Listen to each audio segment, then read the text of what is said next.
देखो लड़कियां कुछ अच्छी होती हैं, कुछ अच्छी नहीं होती है, लड़के सारे हम सारे एक जैसे हैं सर। आप भी हमारे जैसे हैं? बिल्कुल सर बिल्कुल सर। मैं तो आपको अच्छा समझता था, मैं भी तुम्हें अच्छा समझता था, मैं भी, मेरी भी गलतफहमी जो है वो तुम लोगों ने हटा दी। मैं उसके लिए तहे दिल से शुक्रिया करता हूं आप सबका। ठीक है, मैं भी अच्छा समझता था बेटा तुम्हें। अच्छे सर, आप कैसे? देखो मैं तो बचपन से मस्त। तुम लोग सुनाओ, तुम लोग कैसे हो?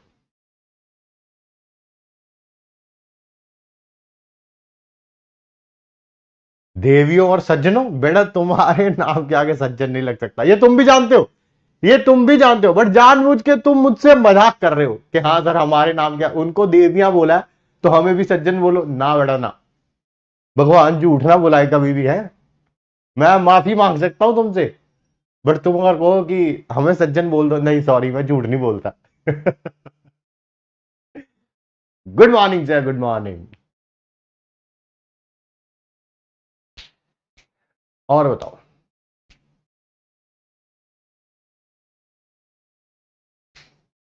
बढ़िया मस्त। यस। करें फिर, शुरुआत करें आज सॉल्यूशन चैप्टर की, सॉल्यूशन। ठीक है, करें, शुरुआत करें लेक्चर नंबर 2 सॉल्यूशन का। देखिए सबसे ज्यादा इंपॉर्टेंट तो यही है, सिलेक्शन आपकी रूल्स ऑफ द क्लास ही कराएंगे, और मुझे पूरी उम्मीद है, ठीक है, और कि आप ये फॉलो कर रहे होंगे, ऐसा मैं सोचता हूं, है ना। मेरे दिल को तोड़ना नहीं, क्योंकि मेरा दिल टूटा, मेरा दिल जब टूटेगा तुम्हारी हड्डियां साथ में टूटेंगी। मैं सही बात बता रहा हूं भैया, तो इनको जरूर फॉलो करना है, कुछ भी हो जाए, दीन दुनिया इधर की उधर, ठीक है। And yes, there is one big flaw in your preparation and its name is a backlog. Backlog जब आ जाएगा तो उसे हम क्या बोलेंगे, सब जाने बताएंगे, दैट इज नॉट टुडे। मैंने बोला था कि ये जो है इंस्पायर्ड है फ्रॉम गेम ऑफ थ्रोन्स। बच्चे भाई साहब बड़े शैतान शैतान होते हैं, ठीक है।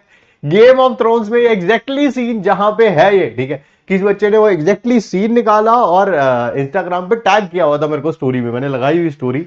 बट दैट शोज कि बच्चे ट्रूली कमिटेड भी है। बट हाँ, मैं आपको गेम ऑफ थ्रोन्स रेकमेंड नहीं करूंगा कि आप मत देखें, क्योंकि अब जो भी बिलो 18 है उनको तो नहीं देखना चाहिए। अब 18 भी मत देखना, एक बार सिलेक्शन हो जाए उसके बाद जो मर्जी देखो। जब एक बार डॉक्टर बन जाओगे तो जो गेम ऑफ थ्रोन्स में है ऐसी सारी चीजें रोज आप देखोगे, तो I don't think so, I don't think so कि आपको अभी देखना चाहिए, है ना। मजाक मजाक में सच बोल दिया मैंने। आइए आज क्या क्या पढ़ेंगे। एक तो करेंगे भैया जी लास्ट क्लास का रिवीजन, यस, और पढ़ेंगे solubility of gas in liquid, और इसके ऊपर भरपूर क्वेश्चंस करेंगे यार। इतने तरह के क्वेश्चन मैं लेके आ रहा हूं, मेरे को खुद भी हैरानी हो रही है कि इतना सब कुछ हम लोग कर कैसे पा रहे हैं, ठीक है, कर कैसे पा रहे हैं। बस, बस। मजाक मजाक में सच बोल दिया, मैं जानता हूं मैंने, बट बोलना नहीं चाहिए था। कोई बात नहीं, कोई बात नहीं, कोई बात नहीं। Yes yes yes. तो आइए, आइए क्वेश्चंस करेंगे। क्वेश्चन सारे से हर एक प्रकार के लेके आया हूं मैं। एनसीईआरटी एग्जाम्पलर के क्वेश्चन लेके आया हूं, नीट के पीवाई क्यू लेके आया हूं, एम्स के पीवाई क्यू लेके आया हूं, जेई मेंस के वो पीवाई क्यू लेके आया हूं जो हमारे लिए रेलेवेंट हैं। तो हर एक प्रकार का क्वेश्चन कर रहे हैं यार, कोई कुछ कह ही नहीं सकता इस मामले में कि क्वेश्चंस के बारे में हमारी कहीं पे कमी रह जाएगी, ठीक है। आइए, और टेस्ट नंबर 3 लेंगे। टेस्ट नंबर 3 का सिलेबस मैंने 7 और 8 बोला था, है ना। तो 6 अपने आप ही रिवाइज किया होगा, वैसे भी कॉन्टिन्यूटी में रिवाइज करते हो। वो गलती से, है ना, मेरे भैया मेरे मुंह से निकल गई, मुझे कहना था 6 और 7, बट गलती से 7 8 बोल दिया। बट कोई बात नहीं, देख लेंगे, उसी हिसाब से टेस्ट ले लेंगे, ठीक है। ट्रिक करेंगे आज मैथमेटिकल कैलकुलेशन की, है ना। बहुत अच्छी ट्रिक है, लेके आऊं। लास्ट टाइम मेरे ख्याल से क्यूब रूट वाली बताई थी, आज बताएंगे बड़ी जबरदस्त ट्रिक है स्क्वायर रूट के लिए। और फिर होमवर्क आज देंगे आपको मॉड्यूल से भी, नोट्स के लास्ट में ही होगा, चेक कर लीजिएगा। आइए शुरू करते हैं क्लास को। और रिवीजन ऑफ लास्ट क्लास में हमने सबसे पहले क्या पढ़ा था सर? सबसे पहले पढ़ा था सॉल्यूशन। सॉल्यूशन होता क्या है, मिक्सचर होता है। मिनिमम इसमें कितने कंपोनेंट हो सकते हैं, दो। एक क्या होगा, सॉल्यूट, दूसरा क्या होगा, सॉल्वेंट। ठीक है, सॉल्यूट को हमने बी से डिनोट किया था, सॉल्वेंट को हमने ए से डिनोट किया था। सॉल्वेंट वो होता है जिसमें चीज को डिसॉल्व किया जाता है, सॉल्यूट वो होता है जिसको डिसॉल्व किया जाता है। लाइक चीनी और पानी में चीनी को डिसॉल्व किया जा रहा है, चीनी शुगर सॉल्यूट हो गई। वाटर में डिसॉल्व किया जा रहा है तो दैट इज सॉल्वेंट हो गया। ठीक है, अगर बाइनरी सॉल्यूशन होगा तो सिर्फ उसके अंदर दो ही कंपोनेंट होंगे, एक सॉल्वेंट दूसरा सॉल्यूट। अगर टर्नरी सॉल्यूशन होगा उसके अंदर तीन कंपोनेंट होंगे, एक सॉल्वेंट होगा दो सॉल्यूट होंगे। अगर चार कंपोनेंट वाला होगा, एक सॉल्वेंट होगा तीन सॉल्यूट होंगे। ठीक है, एंड ऐसे ही आगे चलता रहेगा। फिर उसके बाद हमने पढ़े थे टाइप्स ऑफ सॉल्यूशन, अलग अलग टाइप के सॉल्यूशन पढ़े थे। Solid solution, liquid solution, gas solution. Gas solutions में गैस सॉल्वेंट था, सॉल्यूट या तो solid liquid gas. Liquid solution में सॉल्वेंट लिक्विड था, solute solid liquid gas. Gaseous solution में सॉल्वेंट गैस था और सॉल्यूट कौन सा था, या तो सॉलिड या लिक्विड या गैस। उसके एग्जांपल भी बड़े थे, एज इट इज एक एनसीईआरटी का टेबल दिया हुआ है, उसके बारे में भी हमने डिस्कशन किया था। नेक्स्ट बात करी थी हमने टॉपिक की, that is solubility of gas in, sorry gas नहीं था, गैस वाला तो आज पढ़ाना है, that is solid in liquid. आप क्या रखेंगे, 100 ग्राम लिक्विड रखेंगे, उसके अंदर जितना मैक्सिमम सॉल्यूट डिसॉल्व हो सकता है उसी को क्या बोलेंगे आप, सॉल्युबिलिटी। जितना मैक्सिमम डिसॉल्व हो सकता है उसी को क्या बोलेंगे, 100 ml लिखना था, गलती से 100 ग्राम लिख दिया। 100 ml लिक्विड, 100 ml लिक्विड में जितना मैक्सिमम सॉल्यूट डिसॉल्व हो सकता है उसी को क्या बोलेंगे आप, उसकी सॉल्युबिलिटी। तीन तरह के सॉल्यूशन बन सकते हैं, unsaturated, saturated and super saturated. Unsaturated वे वो हैं जिसमें अभी maximum amount of solute dissolve नहीं हुआ है। ठीक है, मान लीजिए मैक्सिमम 50 ग्राम डिसॉल्व हो सकता है, तो अभी 20 ग्राम हुआ है, 25 हुआ है, 39 हुआ है, कुछ इस तरह से। ठीक है, सैचुरेटेड क्या हुआ है, जब जितना मैक्सिमम डिसॉल्व हो सकता था उतना ही डिसॉल्व हो गया। वही 50 ग्राम सॉल्यूट डिसॉल्व हो सकता था सॉल्वेंट में, 50 ग्राम ही हो गया है, उसे क्या बोलेंगे आप, सैचुरेटेड। सुपर सैचुरेटेड किसे बोलेंगे, सैचुरेटेड सॉल्यूशन आ गया है रूम टेम्परेचर पे, अगर आप उसे गर्म करना शुरू कर दें तो सॉल्युबिलिटी और ज्यादा बढ़ जाएगी। ठीक है, इस तरह के सॉल्यूशन को हम लोग क्या बोलते हैं, सुपर सैचुरेटेड। सर इसका एग्जांपल क्या है, घर पे आपने देखा होगा चाशनी बनते हुए, या हलवाई वगैरह के यहाँ चाशनी बनते हुए। ठीक है, वहां पर चाशनी बनाते टाइम पानी को गर्म किया जाता है ताकि मैक्सिमम चीनी उसमें डिसॉल्व हो सके at high temperature. Factors affecting पढ़े थे हमने इसके, पहला पढ़ा था nature of solute and solvent. उसमें हमने पढ़ा था चोर चोर मोसरे भाई, अरे आई मीन प्रॉपर्टी हमने पढ़ी थी लाइक डिसॉल्व्स लाइक।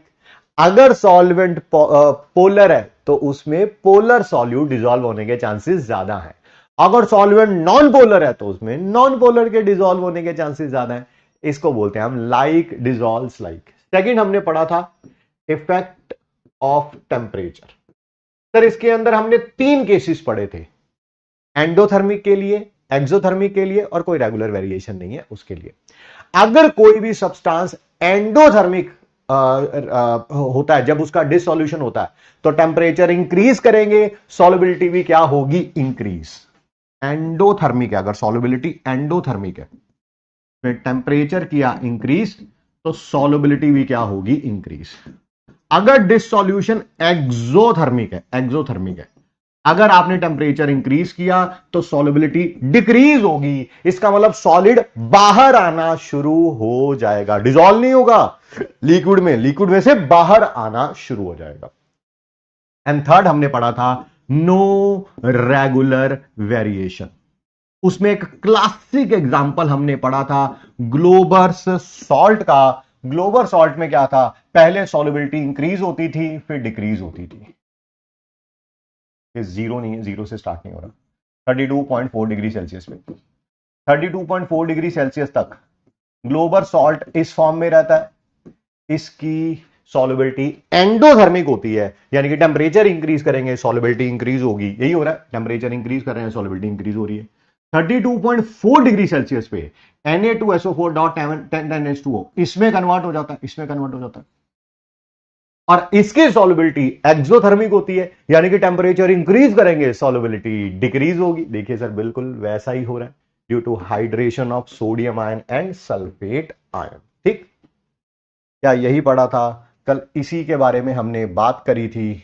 आइए आज बात करते हैं solubility of gas in liquid के बारे में, जिसका एक क्लासिक एग्जांपल आपके सामने नजर आ ही रहा है।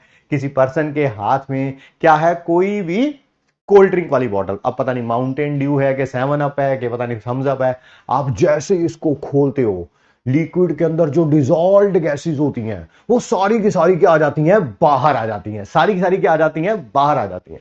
हाँ सर, यहां पर सॉल्युबिलिटी डिक्रीज हो गया है। सॉल्युबिलिटी क्या हो गया है, डिक्रीज हो गया है। ठीक है, 100 ग्राम या 100 ml, 100 ml होगा बेटा, 100 ml।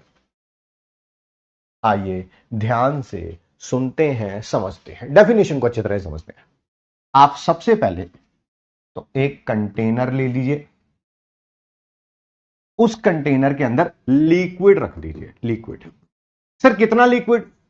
गैस वाले में डेफिनेशन जो है 1 ml लिक्विड लेना। कितना? 1 ml। 1 ml लिक्विड लेना है। ठीक है, और इसके अंदर क्या डिसॉल्व करना है हमें? गैस डिसॉल्व करनी। जितनी मैक्सिमम गैस डिसॉल्व होगी 1 ml लिक्विड में, वही क्या कहलाएगी, उसकी सॉल्युबिलिटी। वही क्या कहलाएगी, उसकी सॉल्युबिलिटी। जब सॉल्युबिलिटी सॉलिड की लिक्विड में बता रहे थे, 100 ml के अंदर जितना सॉलिड डिसॉल्व हो रहा था वही उसकी सॉल्युबिलिटी थी। जब गैस को डिसॉल्व कर रहे हो तो 1 ml के अंदर जितना भी गैस डिसॉल्व होगा, जितनी वॉल्यूम डिसॉल्व होगी, वही क्या कहलाएगी, उसकी सॉल्युबिलिटी। सर डेफिनेशन लिख दीजिए। बिल्कुल लिख देते हैं, आइए। वॉल्यूम ऑफ गैस, या ऐसा कह लो मैक्सिमम वॉल्यूम ऑफ गैस, थोड़ा वर्ड अच्छा लगेगा।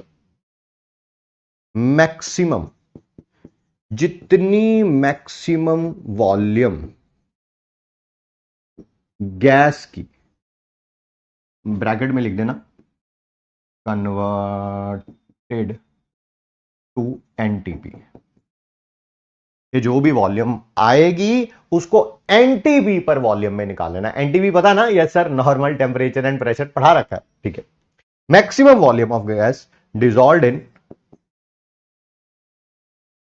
1 ml of liquid. 1 ml liquid के अंदर जितनी मैक्सिमम गैस डिसॉल्व होगी, ठीक है, उसी को हम क्या बोलेंगे, सॉल्युबिलिटी।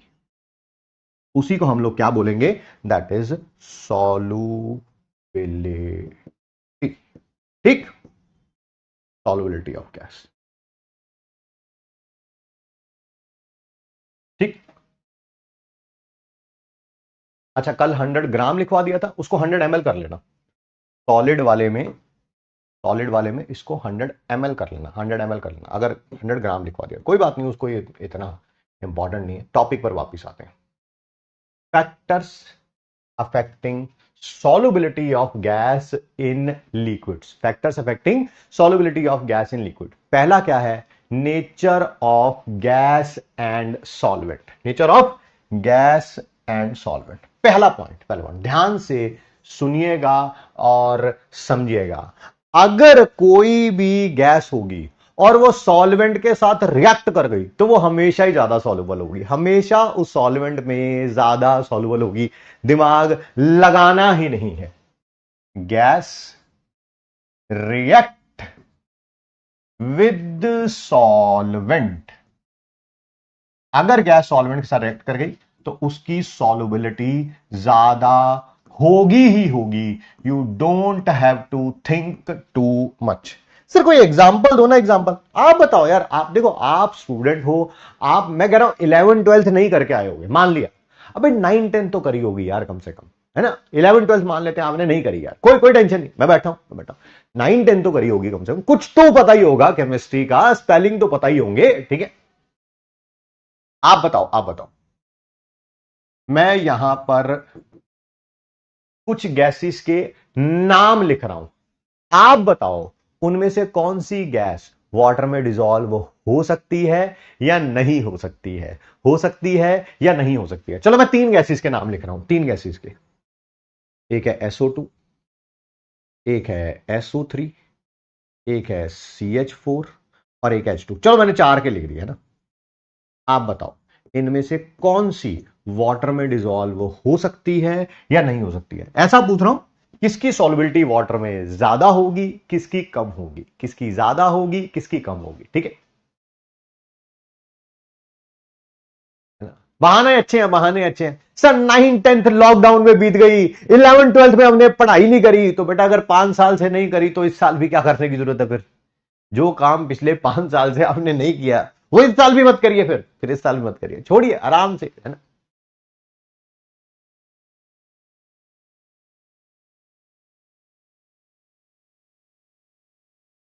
ओ पाजी, एसिडिक ऑक्साइड है, एसिडिक ऑक्साइड सर हमें पता ही नहीं क्या होती है। अरे भैया बार ग्राफ खोलना पड़ेगा, बार ग्राफ के बिना तुम नहीं समझोगे। ठीक है, क्या मैं इसी बैच में आपको बता चुका हूं, इधर मैक्सिमम नॉन मेटल्स होते हैं, इधर मैक्सिमम मेटल्स होते हैं। मेटल्स की ऑक्साइड बेसिक होती हैं, मेटल्स की ऑक्साइड जनरली बात करें तो क्या होती हैं, बेसिक होती हैं। यानी कि इन्हें पानी में डालोगे तो ये पानी के साथ रिएक्ट करके बेस बनाएंगी, पानी के साथ रिएक्ट करके क्या बनाएंगी, बेस बनाएंगी। लिख लो, है ना, 9th 10th की इंफॉर्मेशन है, नहीं पता है तो मैं बता रहा हूं। नॉन मेटल की ऑक्साइड, सॉरी मेटल की ऑक्साइड्स जनरली बेसिक नेचर की होती हैं, पानी में डालोगे तो बेस बनाएंगे। ठीक है, पानी के साथ रिएक्ट करके। यहां पर नॉन मेटल की ऑक्साइड, नॉन मेटल्स हैं, नॉन मेटल की ऑक्साइड्स जनरली बोल रहा हूं एसिडिक होती हैं। क्या होती हैं, एसिडिक होती हैं, यानी कि पानी में डालोगे, पानी के साथ रिएक्ट करके एसिड बनाएगी, पानी में डालोगे, पानी के साथ रिएक्ट करके एसिड बनाएगी। ये नॉन मेटल है, ये उसकी ऑक्साइड है, पानी में डालोगे, पानी के साथ रिएक्ट करके H2SO3 एसिड बनाएगी। कर गई ना, पानी के साथ रिएक्ट कर गई तो इसकी सॉल्युबिलिटी बहुत हाई हो गई। नॉन मेटल की ऑक्साइड है, पानी में डालोगे, पानी के साथ रिएक्ट करके एसिड बनाएगी। ठीक है सर, कौन सा एसिड बनाएगी? अबे 2 हाइड्रोजन लिख दिए, 1 सल्फर लिख दिया, 4 ऑक्सीजन है तो 4 लिख दिए, 2 हाइड्रोजन लिख दिए, 1 सल्फर है लिख दिया, 3 ऑक्सीजन तो 3 लिख दिया। बहुत बढ़िया, बहुत बढ़िया। ठीक है, तो कम से कम ये छोटी छोटी चीजें हैं 9th 10th की, ठीक है, जो पता होनी चाहिए मेरे ख्याल से। ठीक है, आइए यहां पर बात करते हैं। क्या कभी सुने मीथेन पानी में डालते हैं तो वो उसके साथ रिएक्ट कर गया? नहीं सर। अरे मैं कह रहा हूं 9th 10th की नॉलेज ना हो, कभी मैं कह रहा हूं जिंदगी में जनरल नॉलेज जिसे बोलते हैं ना, उससे भी पता है कि मीथेन पानी के साथ रिएक्ट नहीं करता। नहीं सर मुझे तो कुछ नहीं पता, मुझे तो कुछ नहीं पता। अरे हाथ नीचे कर ले, पहले हाथ नीचे कर ले, हाँ हाथ नीचे, दिमाग का लेवल ऊपर लेके जाएंगे। नाम सुना है कभी कंप्रेस्ड नेचुरल गैस, CNG? हाँ CNG, वही CNG जो व्हीकल्स में डाली जाती है एज ए फ्यूल, वो मेनली मीथेन ही होती है, मीथेन। और वो कहां से आती है? इतनी इतनी नॉलेज तो नेशनल ज्योग्राफिक चैनल देखने से भी आ जाती है, लॉकडाउन में अगर देखा होगा तो। लॉकडाउन में पढ़ाई नहीं करी होगी तो ये चीजें तो देखी होंगी। तो ये कहां से आता है? ये पानी के अंदर से ही निकलती है गैस। ठीक है, मार्श गैस शायद आपने नाम सुना हो, तो ये तो डेफिनेटली रिएक्ट नहीं करती। हाइड्रोजन गैस भी पानी के साथ रिएक्ट नहीं करती। जो रिएक्ट नहीं करती उसकी सॉल्युबिलिटी कम होगी, जो रिएक्ट कर जाती हैं उनकी सॉल्युबिलिटी क्या होगी? ज्यादा होगी, ज्यादा होगी। सर गोबर गैस, अरे भैया सही कह रहे हो, और भी तरह की नॉन मेटल ऑक्साइड है, जरूरी थोड़ा यही है यार। आप सारे एग्जाम्पल जो हैं वो क्या बोलेंगे आप, ऑक्साइड के क्यों दे रहे हो? ठीक है, किसी और के, अरे किसी और के दे देते, गुस्सा क्यों कर रहे हो? गुस्सा नहीं करना बस। HCl गैस है, HCl गैस होती है? अरे झूठ बोल रहे हो, झूठ बोल रहे हो। और सर मैंने केमिस्ट्री की लैब में एक बार गया था, मैं उसके पीछे पीछे मैंने वहां जाके देखा था एक बीकर, हाँ उस पे लिखा हुआ था सर HCl। उसने मुझे बोला भी था मेरे पीछे पीछे मत आया कर, नहीं तो तुझे किसी दिन HCl ही पिला दूंगी। हाँ सर उसमें तो लिक्विड था। आप कह रहे हो गैस होती है, ऐसी कैसी बात कर? अरे भैया HCl गैस ही होती है। जो तूने लैब में देखा था वो HCl गैस को पानी में डाला हुआ था, और फिर उसमें जाके वो टूट जाता है H पॉजिटिव और Cl। होती है HCl गैस ही है, गैस ही है, क्योंकि टॉपिक ही हम गैस का पढ़ रहे हैं, ये भी गैस ही होगी। There is no point in guessing the physical state, ये भी गैस ही होगी, ये भी गैस ही होगी, है ना। पॉइंट गैस का पढ़ रहे हैं तो गैस के बारे में ही बताऊंगा। सर अमोनिया, अमोनिया अमोनिया भी कर लो यार, लो कौन सी टेंशन वाली बात है। अगर पानी के साथ रिएक्ट कर जाती है और करी जाती है, थोड़ा सा भी कुछ भी अगर पढ़ा होगा इतना पता होगा कि अमोनिया बेस होता है, बेस, तो पानी में डालेंगे बेस बनाएगा अमोनियम आयन और हाइड्रोक्साइड आयन।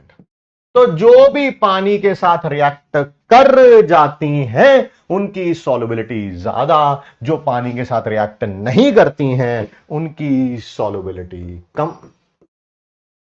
चलो बताओ जरा, हीलियम पानी के साथ रिएक्ट करती है?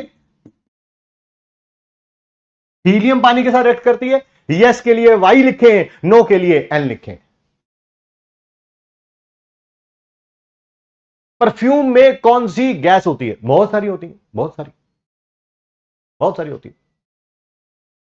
इनमें से तो कोई सी नहीं होती, ये तो बात पक्का है, ये मैं गारंटी दे देता हूं, इनमें से तो कोई नहीं होती, ये तो बात पक्का भाई साहब। जी आंसर सबका सही है, आंसर है नो रिएक्शन, है ना। अगर कहीं तुमने गलती से भी हीलियम को, He को वाटर के साथ रिएक्ट कर दिया ना, तो अगले साल रिजल्ट ऐसा आएगा, लोग भी देख के कहेंगे ही। तो ऐसी हरकतें नहीं करनी है, हीलियम जो है पानी के साथ रिएक्ट नहीं करती है। अभी अभी मेरे को एक और याद आई थी, एक और याद आई थी सर, कौन याद आई थी? अबे गैस याद आई थी, है ना, कौन सी थी, हाँ याद आ गया, H2S, पानी में डालते हैं सर, इसका नाम ही हाइड्रोजन सल्फाइड। सर ये एसिड होता है तो पानी में जाके टूटेगा ही, जैसे ये एसिड होता है पानी में जाके तो ये भी टूट जाएगा, इसमें कौन सी बड़ी बात है। वीक एसिड होता है, पहले H पॉजिटिव और HS नेगेटिव, फिर उसके बाद आगे टूट जाएगा, ठीक है। चलिए चलिए चलिए, ठीक है, तो बता दिया मैंने, बहुत सारे एग्जांपल ले दिए कि अगर गैस पानी के साथ रिएक्ट कर जाएगी उसकी सॉल्युबिलिटी ज्यादा होगी, रिएक्ट नहीं करेगी तो सॉल्युबिलिटी क्या होगी, कम होगी। ओहो, टॉपिक पढ़ा दिया, और मैंने वर्बली बोला भी था बट लिखा नहीं, मैंने बोला भी था nature of gas and solvent, ये टॉपिक का नाम है, टॉपिक का मैंने बोला भी था वर्बली, मुझे लगा शायद ऊपर लिखा होगा, नहीं लिखा हुआ था, आप लिख लीजिएगा nature of gas and solvent. 10 second का टाइम, बहुत सारे एग्जांपल आपके सामने दे दिए।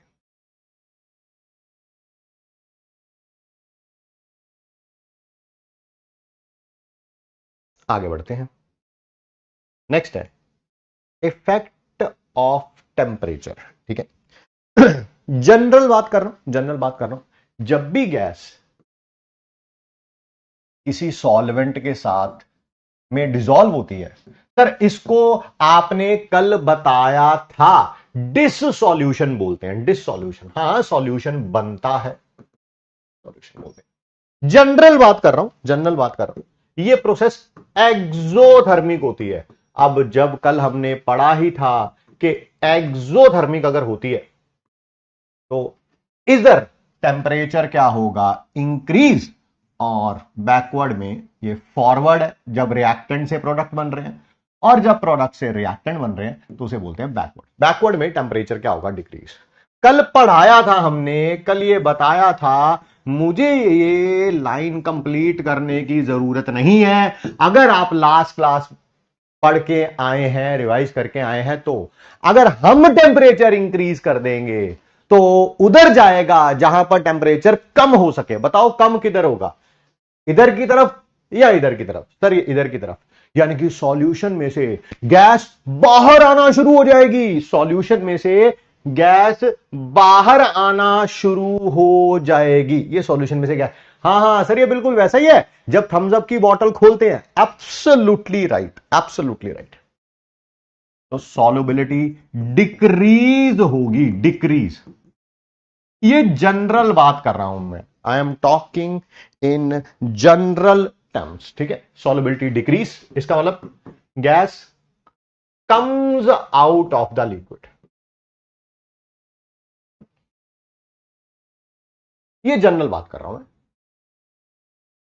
मान लो पेपर में क्वेश्चन आ गया और उसमें लिखा हुआ कि सर गैस जब डिसॉल्व हो रही है सॉल्वेंट में वो एंडोथर्मिक प्रोसेस है, लिखा हुआ क्वेश्चन में एंडोथर्मिक है, अब टेम्परेचर इंक्रीज करोगे सॉल्युबिलिटी बढ़ेगी, यहां पे टेम्परेचर इंक्रीज करोगे तो सॉल्युबिलिटी कम होगी, कम होगी। फिर वो पढ़ा है कल हमने, बार बार क्यों बता रहे हो, एक ही चीज है। आप लोगों ने वो टाइम नहीं देखा होगा, हमने देखा है, ठीक है। प्लास्टिक की बोतल में आती है आजकल पेप्सी वगैरह, 500 ml वाली, 1000 ml वाली, 2000 ml वाली, ठीक है। ये आती हैं सारी किसमें, प्लास्टिक की बोतल्स में आती हैं। जब मैं बहुत छोटा था ये सारी जो है पेप्सी वगैरह, कोका कोला, थम्स अप वगैरह, ये ग्लास की बोतल्स में आती थी। Yes you heard it right, 2-2 litre की बोतल, 1-1 लीटर की बोतल भी ग्लास में आती थी, ग्लास में आती थी, ठीक है। अब ऐसा नहीं होता, उसका कारण यही है, उसका कारण यही है। क्यों? क्योंकि ग्लास जो होता है वो हीट को बड़ी जल्दी पास कर देता है। दुकानों में गर्मी ज्यादा होती थी, गर्मी आज भी ज्यादा है, ठीक है, बट उस टाइम फ्रिज वगैरह क्या होते थे, कम होते थे, ठीक है। तो दुकानों में जब धूप पड़ती थी तो जो ग्लास को हीट मिलती थी वो सारी की सारी हीट किसको दे देता था, वो थम्स अप को दे देता था। टेम्परेचर क्या हो गया, इंक्रीज हो गया, सॉल्युबिलिटी क्या हो जाएगी, डिक्रीज, सारी गैस बाहर आने लगती थी, पेप्सी की बोतल, थम्स अप की बोतल फट जाती थी, फट जाती थी। In the case of glass, plastic में थोड़ा सा ऐसा कम होता है, कम होता है, मतलब प्लास्टिक के पास वो इलास्टिसिटी होती है ना, थोड़ा एक्सपैंड हो सकता है। अगर प्लास्टिक की बोतल में हीट डालोगे वो भी हीट को ट्रांसफर करेगा कहां पर, गैस को, और सॉल्युबिलिटी कम हो जाएगी, गैस बाहर आ जाएगी। बट प्लास्टिक में इलास्टिसिटी होती है ना, थोड़ा एक्सपैंड हो सकता है, एक्सपैंड हो सकता है, ठीक है। फिर बंटे वाली कोल्ड ड्रिंक, सही कह रहे हैं जी, बंटे वाली कोल्ड ड्रिंक।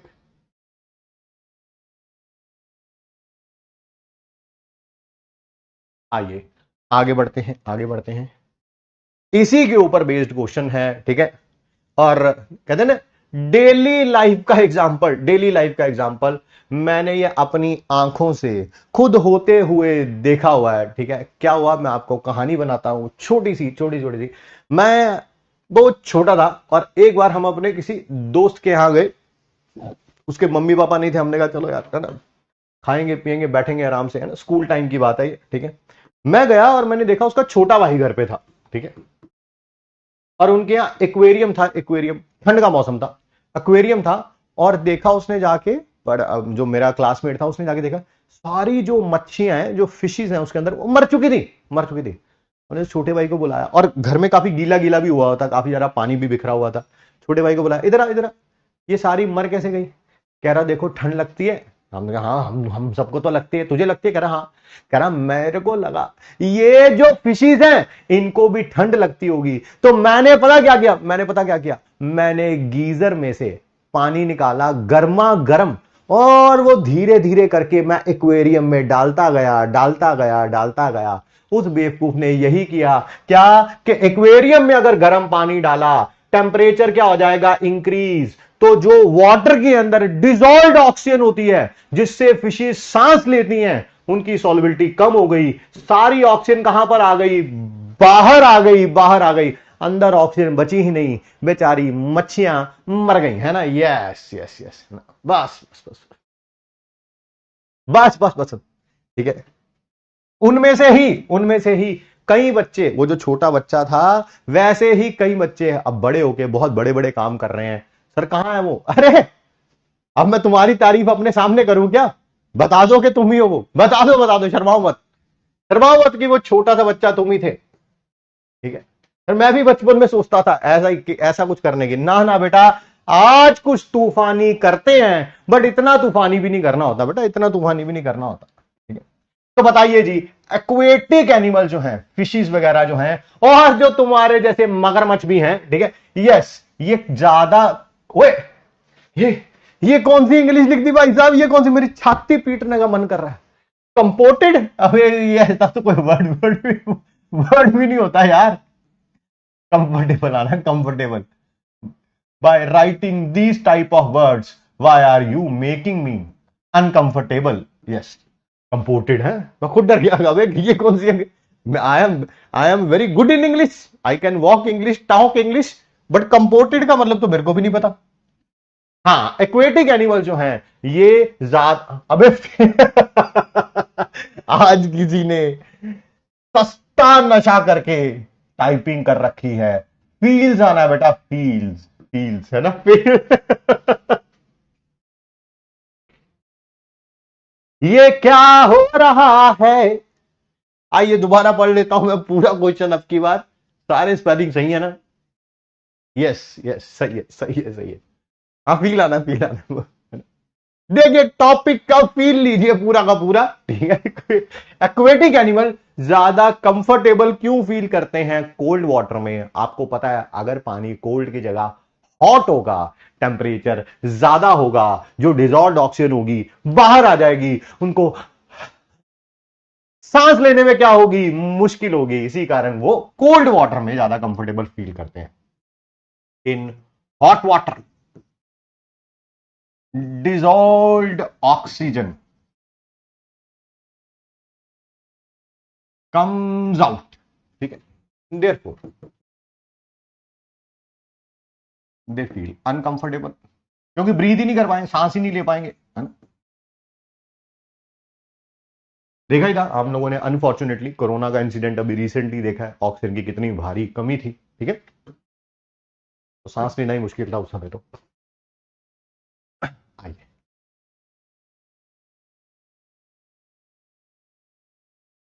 आगे बढ़ते हैं।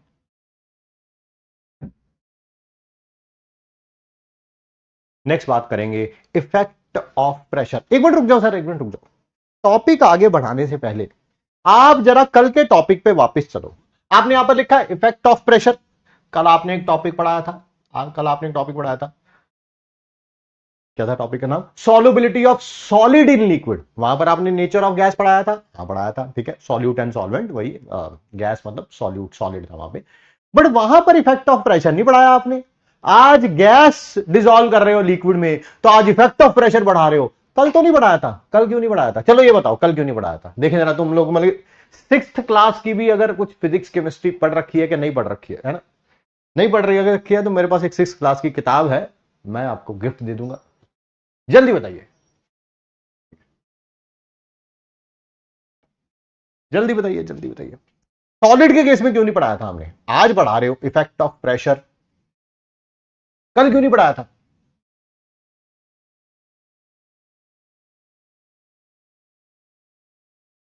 हाँ, सॉलिड इनकंप्रेसिबल होते हैं, उनके ऊपर प्रेशर का कोई इफेक्ट नहीं होता है ना। हाँ, सिक्स क्लास में पढ़ा होगा मेरे ख्याल से, effect of pressure on solid liquid and gas. नहीं पढ़ा था तो आज देख लिया। चलिए आइए आराम से पढ़ते हैं इफेक्ट ऑफ प्रेशर। ध्यान से सुनो और समझो। ये एक कंटेनर है, इसके अंदर यहां पर एक लिक्विड है और यहां पर है गैस, जिसका हमने नाम रख दिया है, गैस का नाम रख दिया हमने बी। ठीक है भाई, ध्यान से सुनिए और समझिए। ये क्या कहता है? ये गैस कितनी ज्यादा डिसॉल्व होगी लिक्विड में, कितनी ज्यादा डिसॉल्व होगी लिक्विड में, जितना जितना यहां पर क्या होगा, प्रेशर होगा, जितना यहां पर क्या होगा, प्रेशर होगा। राइट नाउ अकेला पिस्टन है तो गैस थोड़ी सी डिसॉल्व हो जाएगी। अगर मैंने इस पिस्टन के ऊपर एक ईंट रख दी, एक ईंट रख दी, तो क्या आपको पता है यहां पर प्रेशर बढ़ जाएगा, बढ़ जाएगा। अगर प्रेशर बढ़ जाएगा, पिस्टन नीचे आएगा, तो क्या गैस और ज्यादा डिसॉल्व हो जाएगी? बोलो जल्दी, यस और नो, यस और नो। फिर उसके बाद एक और ईंट रख दी, पिस्टन और नीचे आ जाएगा, गैस और ज्यादा डिसॉल्व हो जाएगी। यस और नो, यस और no. Mass of gas dissolved in liquid is proportional to किसके? Pressure above the liquid. जितना ज्यादा ये ईंटें रखता जाऊंगा, ये पिस्टन उतना ज्यादा नीचे आता जाएगा, इतना ज्यादा प्रेशर बढ़ता जाएगा, उतनी ज्यादा सॉल्युबिलिटी होगी। जितना ज्यादा प्रेशर उतनी ज्यादा सॉल्युबिलिटी, जितना ज्यादा प्रेशर उतनी ज्यादा solubility. Yes yes yes yes yes, बहुत बढ़िया, बहुत बढ़िया, ठीक है। Mass of A gas dissolved in liquid is directly proportional to the pressure above the liquid, pressure above liquid। यहां पर मैंने इस सी पिस्टन के ऊपर 4 ईंटें रखी हुई हैं और यहां पर मैंने सिर्फ 2 ईंटें रखी हुई हैं, 2। बताइए गैस डिसॉल्व कहां पर होगी ज्यादा, ऊपर के नीचे? गैस सेम ही है, गैस सेम है, गैस यही है, पता चले गैस चेंज कर दो फिर बहुत सारी चीजें चेंज हो जाएंगी। गैस सेम ही है, गैस सेम ही है, ठीक है। यहां पर ऊपर पिस्टन के ऊपर 4 ईंटें रखी हुई हैं, यहां पर सिर्फ 2 ईंटें रखी हुई हैं। सर यहां पर 4 ईंटें रखी हुई हैं, यहां पर प्रेशर ज्यादा है, ज्यादा है, यहां पर प्रेशर कम है। अब ये मत कहना 4 ईंटें रखने से प्रेशर ज्यादा कैसे हो जाएगा। देखिए ऐसी हरकतें ना करें। आप बताइए, आप बताइए, है ना, टॉपिक का पूरा फील लीजिए, ठीक है। आप बताइए राइट नाउ, राइट नाउ, है ना, ये मेरे सिर के ऊपर प्रेशर थोड़ा कम है कि ज्यादा है, कम है कि ज्यादा है? सर थोड़ा पतली पतली सी किताबें रखी हुई हैं, थोड़ा कम ही है। अब बताइए, अब बताइए, अब बताइए, क्या अब प्रेशर ज्यादा हो गया कि नहीं ज्यादा? हाँ बस बस, है ना, हाँ बस यही है जी, यही है टॉपिक है। ये कह रहा है यहां पर 4 ईंटें रखी हुई थी, प्रेशर ज्यादा होगा, सॉल्युबिलिटी ज्यादा होगी। यहां पर 2 ईंटें रखी हुई थी, प्रेशर कम होगा, सॉल्युबिलिटी भी क्या होगी, दैट इज कम होगी। ठीक है जी, ठीक है, ठीक है, बिल्कुल। So mass of the gas dissolved in liquid is directly proportional to the pressure above the liquid. Pressure ज्यादा, मास ज्यादा डिसॉल्व होगा, सॉल्युबिलिटी ज्यादा होगी, ठीक है। प्रेशर कम होगा, सॉल्युबिलिटी कम होगी। सर कोई ना कोई कांस्टेंट आएगा, प्रोपोर्शनलिटी को इक्वल टू में कन्वर्ट करते हैं तो कोई ना कोई कांस्टेंट आता है, तो उसे क्या बोलते हैं कि कोई कांस्टेंट। चलिए चलिए आइए अब बात करते हैं हेनरीज लॉ के बारे में। है अभी तक हेनरीज लॉ नहीं था क्या? नहीं नहीं नहीं, अभी तक नहीं था, अभी तक नहीं था, अब है हेनरीज लॉ। चलो हेनरीज लॉ पढ़ने से भी पहले एक छोटी सी चीज बताता हूं।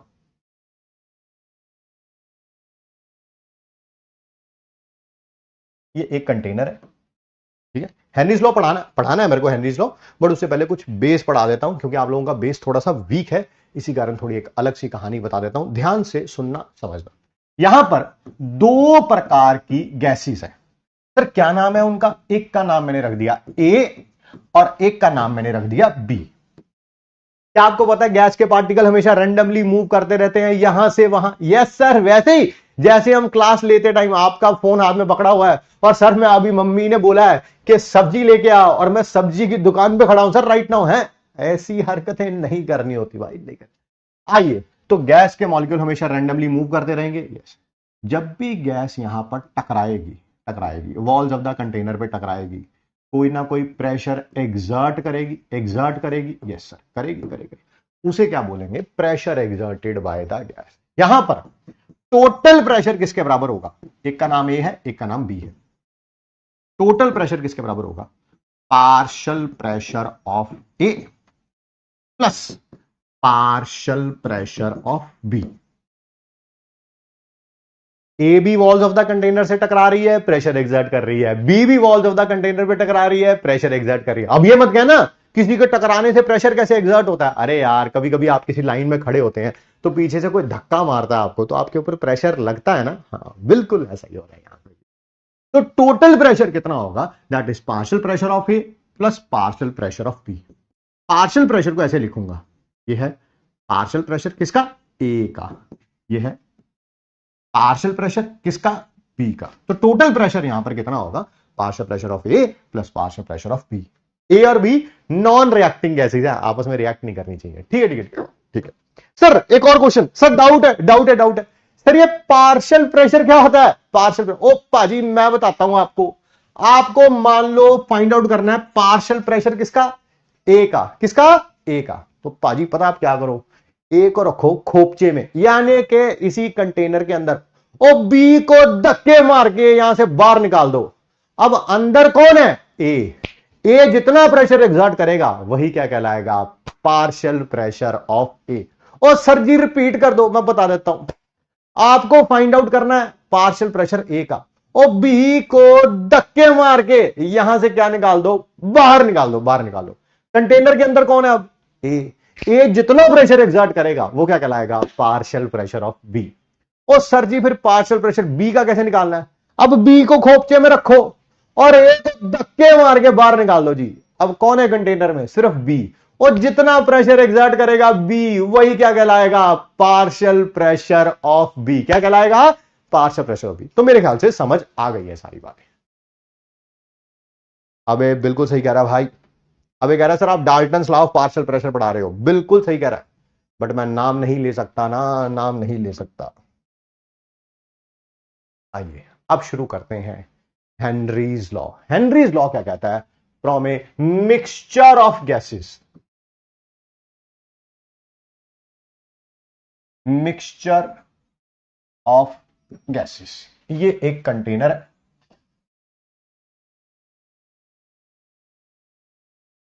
एक मिनट है,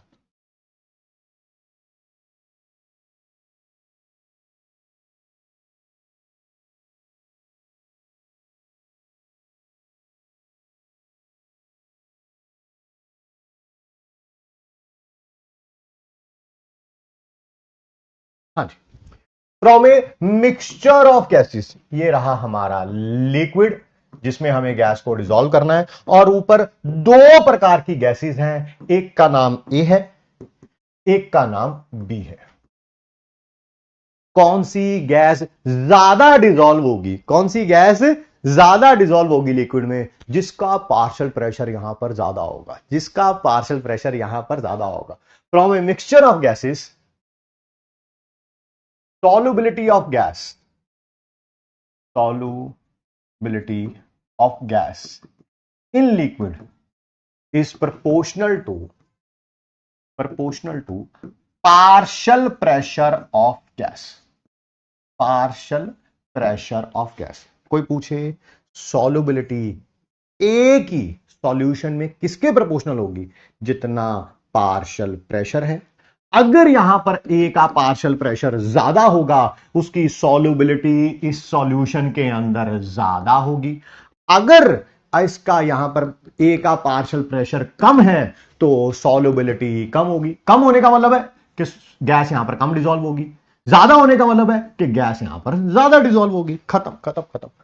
सर कोई ना कोई कांस्टेंट आएगा प्रोपोर्शनैलिटी को इक्वल टू में कन्वर्ट करते टाइम, बिल्कुल, उसको क्या बोलेंगे, के पी ए। के एक कांस्टेंट है, कांस्टेंट है। अच्छा सॉल्युबिलिटी बी की बताओ, बताओ सॉल्युबिलिटी बी की।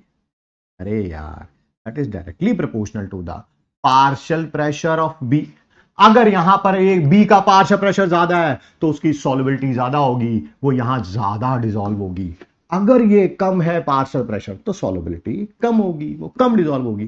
सर कोई ना कोई कांस्टेंट आएगा इक्वल टू में कन्वर्ट करने पर, उसको क्या बोलेंगे, कि कोई कांस्टेंट है, कांस्टेंट है। ठीक है सर, ठीक है। छोटी छोटी सी बातें थी जो आपको समझ आ गई हैं, ठीक है, आ गई हैं, ठीक है। फिर अब सॉल्युबिलिटी किसी भी टर्म्स में एक्सप्रेस करी जा सकती है, सॉल्युबिलिटी किसी भी टर्म से, आराम से बात करते हैं, कोई टेंशन वाली बात नहीं है। देखो ये ए गैस के लिए है, ये बी गैस के लिए है, मैं इसको कैरी फॉरवर्ड कर रहा हूं। अब दो बार थोड़ा समझाऊंगा यार ए और बी के लिए, बस ए की जगह बी रख देना तो वो बी के लिए हो जाएगा, उस पर कौन सी बड़ी बात है। मैं इसको कैरी फॉरवर्ड कर रहा हूं, इसको क्या लिखा है, S A is equal to K P A. क्या मैं ऐसे भी लिख सकता हूं, पी ए, ये के उधर चला जाएगा, 1/k ऐसे, बिल्कुल। के अगर कांस्टेंट था तो 1/k भी क्या होगा सर, कांस्टेंट होगा। मैक्सिमम बुक्स में इसको हेनरीज कांस्टेंट लिखा हुआ है। क्या लिखा हुआ है इसको, जल्दी जल्दी बोलो जरा। मैक्सिमम बुक्स में 1/k को क्या लिखा हुआ है, हेनरीज कांस्टेंट लिखा हुआ है। तो पीए किसके बराबर आ जाएगा, 1/k की जगह क्या लिख दूंगा, के एच। सर अगर यही पीबी के लिए लिखना होता तो बेटा इसको बी कर देते, इसको बी कर देते, उसमें कौन सी बड़ी बात है यार, मतलब ठीक है। मेरी बात को अब ध्यान से सुनना और समझना। एस का मतलब सॉल्युबिलिटी है, यस, सॉल्युबिलिटी ए की सॉल्युबिलिटी जो एस है, कैन बी, अच्छे वर्ड्स में, कैन बी, ये कुछ भी हो सकती है सॉल्युबिलिटी। अब वो क्वेश्चन के ऊपर डिपेंड करेगा, क्वेश्चन के ऊपर डिपेंड करेगा। ये सॉल्युबिलिटी मास में भी हो सकती है, मोलैरिटी में भी हो सकती है, मोल फ्रैक्शन भी हो सकती है, मोलैलिटी भी हो सकती है, वो मुझे नहीं पता। देखो वो तो क्वेश्चन डिपेंड करेगा, वो तो क्वेश्चन पे डिपेंड करेगा। सॉल्युबिलिटी कुछ भी हो सकती है, ये मास भी हो सकती है, मास भी हो सकती है, मास या वेट को हम डब्ल्यू से लिखते हैं केमिस्ट्री में, पता ही है, ठीक है। तो डाउट देख लीजिए, हाँ बेटा डाउट देख लेते हैं ना। अगर गैस अनसॉल्वेबल हो तो प्रेशर का इफेक्ट होगा कि नहीं होगा? अब बताओ जी, कैसी बातें कर रहा है। कह रहा है गैस अगर डिसॉल्व ही नहीं हो सकती तो प्रेशर का कोई इफेक्ट होगा कि नहीं होगा? आप मुझे बता दो, आप मुझे बता दो। अलग अलग प्रकार के पर्सन होते हैं, अलग अलग प्रकार के पर्सन का प्रेशर हैंडलिंग सिचुएशन अलग अलग होती है, ठीक है। किसी पर्सन को राइट ना कोई प्रेशर नहीं है दिमाग के ऊपर, वो तब भी बहुत ज्यादा प्रेशर ले सकता है ना। बोलते हैं ब्रेन हेमरेज हो गया जी, लाइफ बड़ी अच्छी चल रही थी, कोई छोटी सी बात हुई उसी का प्रेशर ले गया। और कोई पर्सन ऐसे भी होते हैं भाई, है ना, सारी दुनिया का बोझ मैं उठाता हूं, है ना, फिर भी आराम से जीते हैं, आराम से रहते हैं, आराम से चलते हैं, पूरी लाइफ जो है ऐसे ही बिता देते हैं, है ना। जानते हो किसी ऐसे पर्सन को? जानते हो किसी ऐसे पर्सन को? नहीं जानते? एक बार जरा अपने पापा से मिल लेना, है ना, वो ऐसे ही पर्सन है ना, हमेशा इतनी मुश्किलों में भी तुम्हारे लिए जो है वो सारे काम कर रहे हैं, ठीक है। ये वही केस है, ये वही केस है।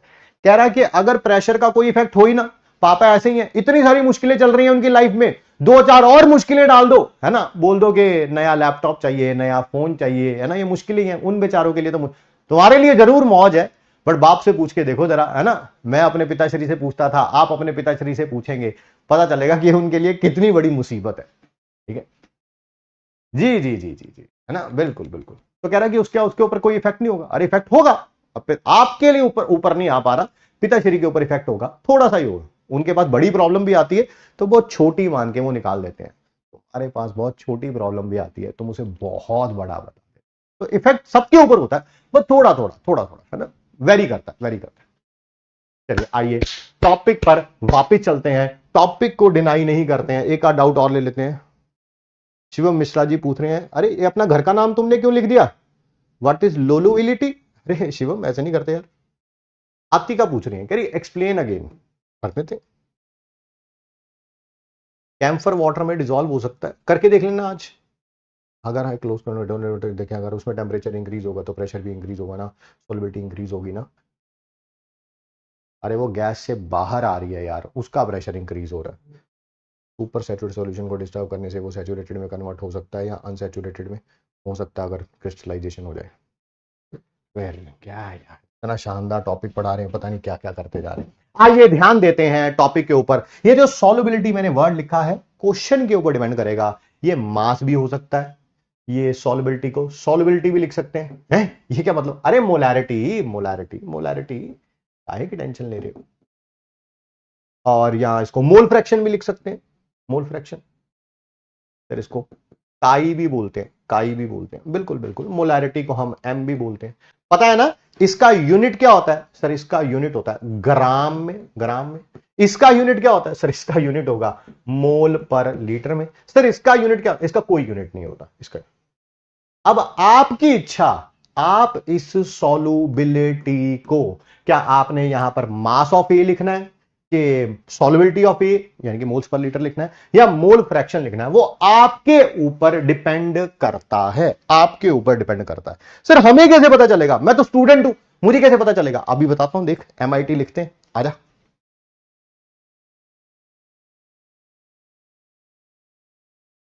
MIT लिखोगे, बीच में ऐसे एक ये बना लेना, टेबल टाइप बना लेना।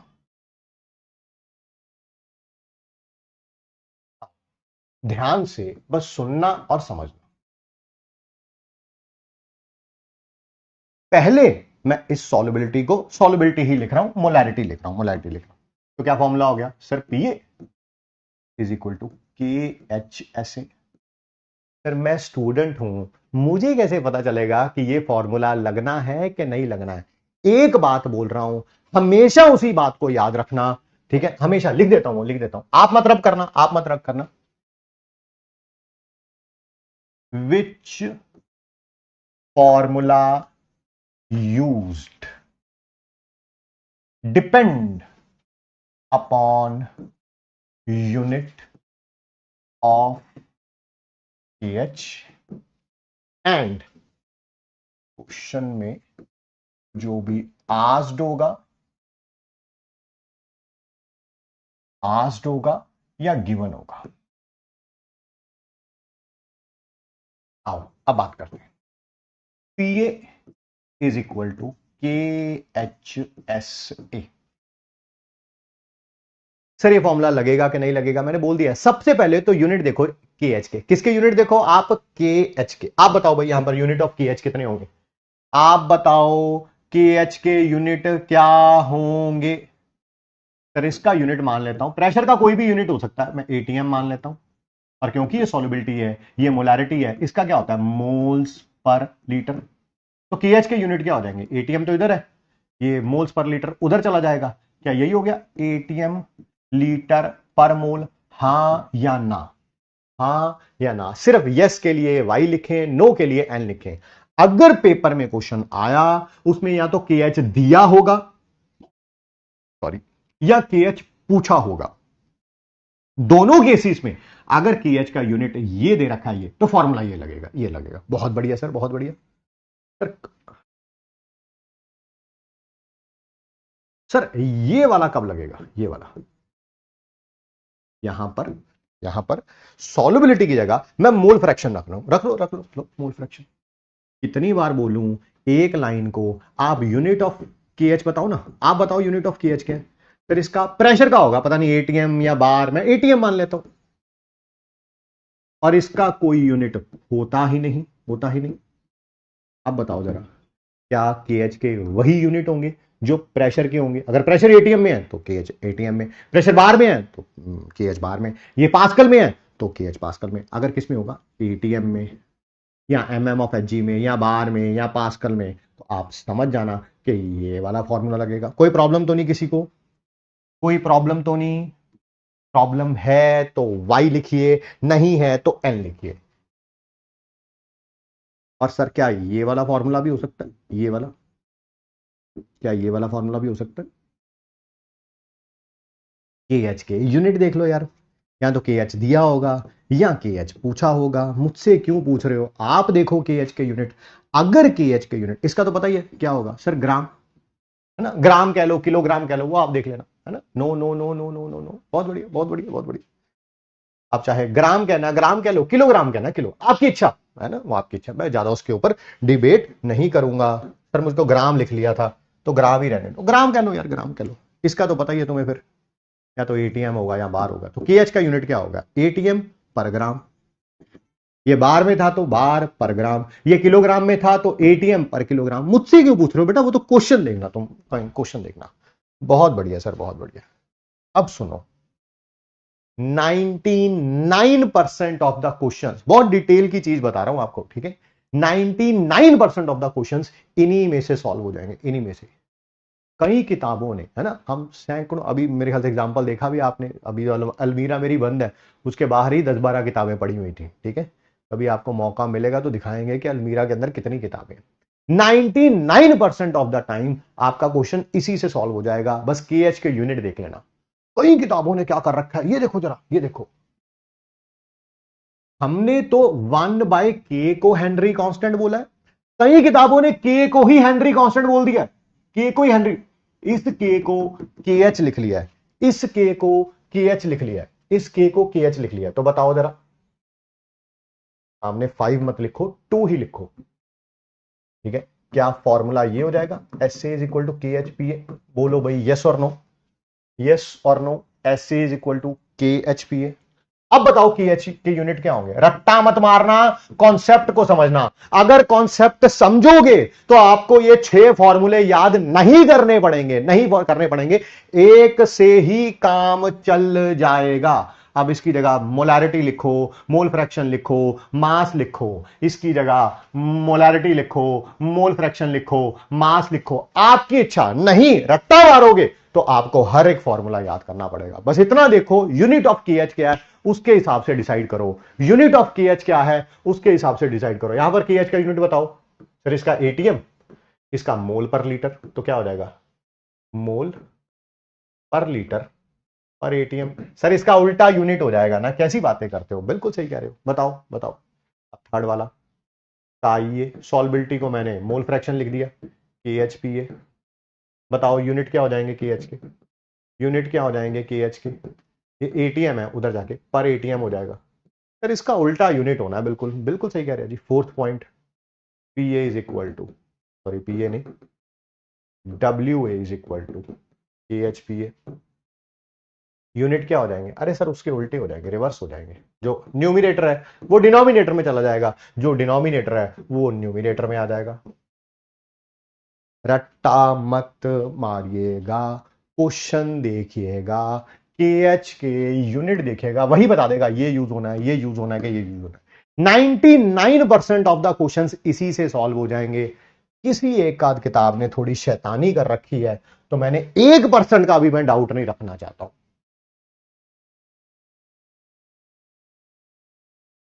क्या हम सबको, एक लास्ट टाइम पूछ रहा हूं, क्या हम सबको यह पता चल गया है कौन सा फॉर्मूला यूज होगा? यस के लिए वाई लिखें, नो के लिए एन लिखें। यस के लिए वाई, नो के लिए N. Be quick in giving the answer. Yes के लिए सिर्फ वाई, नो के लिए सिर्फ एन।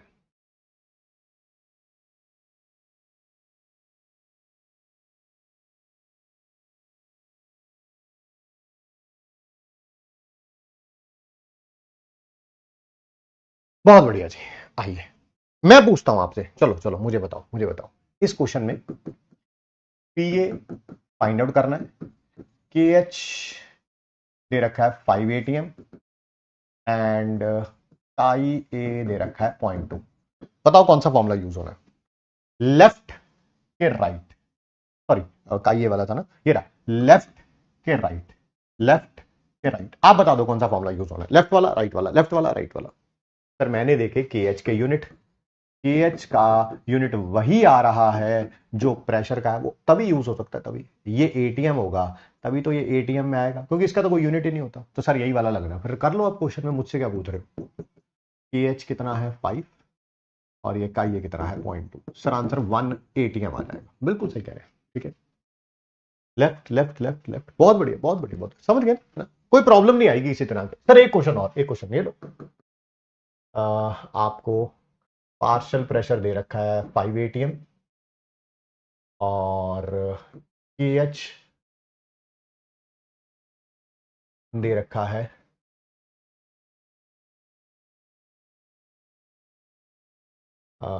10⁻³ एटीएम पर ग्राम। आपसे डब्ल्यू ए पूछा हुआ है, कितना मास डिसॉल्व हुआ है वो पूछा हुआ है। आप बताओ भाई डब्ल्यू ए के लिए कौन सा फॉर्मूला लगेगा? ये लेफ्ट वाला के राइट वाला, लेफ्ट वाला के राइट वाला। सर हमने के एच के यूनिट देखे, एटीएम पर ग्राम है और यहां पर ग्राम पर एटीएम है। सर मैंने देखे एटीएम पर ग्राम है, तो सर लेफ्ट वाला लगेगा। P A is equal to K H W A. तो डब्ल्यू ए कितना हो जाएगा? P A divided by K H. P A है 5, के एच है 10⁻³ आ गया 5 इंटू 10⁻³ ठीक है ग्राम। सर 5000 ग्राम। समझ गए मेरे ख्याल से ना, कोई प्रॉब्लम वाली बात है नहीं अब, है ना? आओ सर, हेनरीज कांस्टेंट किसके ऊपर डिपेंड करता है? हेनरीज कांस्टेंट गैस के ऊपर डिपेंड करता है। हाइड्रोजन गैस का कुछ और होगा, हीलियम का कुछ और होगा, नाइट्रोजन का कुछ और होगा, क्लोरीन का कुछ और होगा, HCl गैस का कुछ और होगा, SO2 का कुछ, हर एक का अलग अलग होगा, ठीक है। दूसरी बात, यह बहुत इंपॉर्टेंट है, जैसे जैसे टेम्परेचर बढ़ता जाएगा हेनरीज कांस्टेंट बढ़ता जाएगा। अगर नाइट्रोजन गैस का राइट नाउ हेनरी कांस्टेंट है 1, कितना 1। अगर टेम्परेचर बढ़ जाएगा तो हेनरी कांस्टेंट भी बढ़ जाएगा, हेनरी कांस्टेंट भी बढ़ जाएगा 1 से 2 की तरफ, 3 की तरफ, 4 की तरफ, ठीक है सर, ठीक है, ठीक है। Third and very important point, KH is inversely proportional to the solubility of gas. जिस भी गैस की सॉल्युबिलिटी ज्यादा होगी उसका KH क्या होगा? कम होगा। उसका KH क्या होगा? कम होगा। उल्टा भी बोल सकते हैं, जिसका KH ज्यादा उस गैस की सॉल्युबिलिटी कम होगी, वो गैस कम डिसॉल्व होगी। जिसका KH ज्यादा होगा उस गैस की सॉल्युबिलिटी क्या होगी? कम होगी। ये MIT में लिखेंगे आपके सामने। एक चिड़ियों का एग्जाम्पल भी दे रखा है। हाँ वैसे ही मैं समझा देता हूं, ये मीम में लिखा, मीम नहीं है, मेरे नॉलेज है। पहली बात तो पढ़ा पढ़ा नहीं जा रहा तो कोई बात नहीं, मैं बैठा हुआ हूं उसके लिए, ठीक है। एयर बड़ी फ्रेश है, एयर के अंदर चिड़िया कह रही है कि 21% ऑक्सीजन होती है, 73% नाइट्रोजन होती है, ठीक है। ये चिड़िया मछली से पूछ रही है, ठीक है, कि क्या यही रेशो वाटर में भी है? क्या वाटर के अंदर ऑक्सीजन 21% होती है, नाइट्रोजन 78% होती है? 78% है, होती है, ठीक है। तो दूसरी चिड़िया कहती है कैसे बेवकूफों वाले क्वेश्चन पूछ रही है, क्या तुझे हेनरीज लॉ के बारे में नहीं पता? यहां पर सॉल्युबिलिटी अलग अलग होगी। क्यों? क्योंकि हेनरी कांस्टेंट नाइट्रोजन का अलग होता है, ऑक्सीजन का अलग होता है, तो उसकी सॉल्युबिलिटी भी अलग अलग होगी, ठीक है, अलग अलग होगी, ठीक है जी। Next, limitations of Henry's law. Henry law जो है कब फॉलो नहीं होता? नहीं होता, ये तो सबसे पहला पॉइंट तो आज हमने पढ़ ही लिया था, जब गैस सॉल्वेंट के साथ रिएक्ट कर जाएगी। फिर ये तो बात पक्की है, देखो पार्शियल प्रेशर का कोई लेना देना है ही नहीं। अगर गैस सॉल्वेंट के साथ रिएक्ट कर जाती है तो आपको पता है वो डिसॉल्व हो ही जाएगी। अब पार्शियल प्रेशर का कोई लेना देना ही नहीं है। पार्शियल प्रेशर कम होगा तब भी डिसॉल्व हो जाएगी, ज्यादा होगा तब भी डिसॉल्व हो जाएगी। हेनरी लॉ तो कहता था पार्शियल प्रेशर ज्यादा तो सॉल्युबिलिटी ज्यादा, पार्शियल प्रेशर कम तो सॉल्युबिलिटी भी कम। कह रहे आप पार्शियल प्रेशर का कोई लेना देना है ही नहीं, अगर गैस सॉल्वेंट के साथ रिएक्ट कर जाएगी तो वो डिसॉल्व होगी ही होगी। अब हेनरी कांस्टेंट का कोई लेना देना नहीं है, हेनरी लॉ का कोई लेना देना नहीं है, नहीं, ठीक है। फॉर एग्जांपल SO2 गैस पता है वाटर के साथ रिएक्ट कर जाती है, तो यहां पर हेनरी लॉ वैलिड नहीं होगा। SO3 रिएक्ट कर जाती है, हेनरी लॉ वैलिड ही नहीं होगा। चाहे इतनी सी SO3 गैस हो तब भी वो पूरी वाटर में डिसॉल्व हो जाएगी, इतनी सारी SO3 गैस हो तब भी वो वाटर में डिसॉल्व हो जाएगी। पार्शियल प्रेशर का कोई लेना देना है ही नहीं, है ही नहीं, ठीक है। HCl, ETC जो भी है। सेकेंड, अगर प्रेशर टू हाई है, मैं बताता हूं समझाता हूं, ये देखो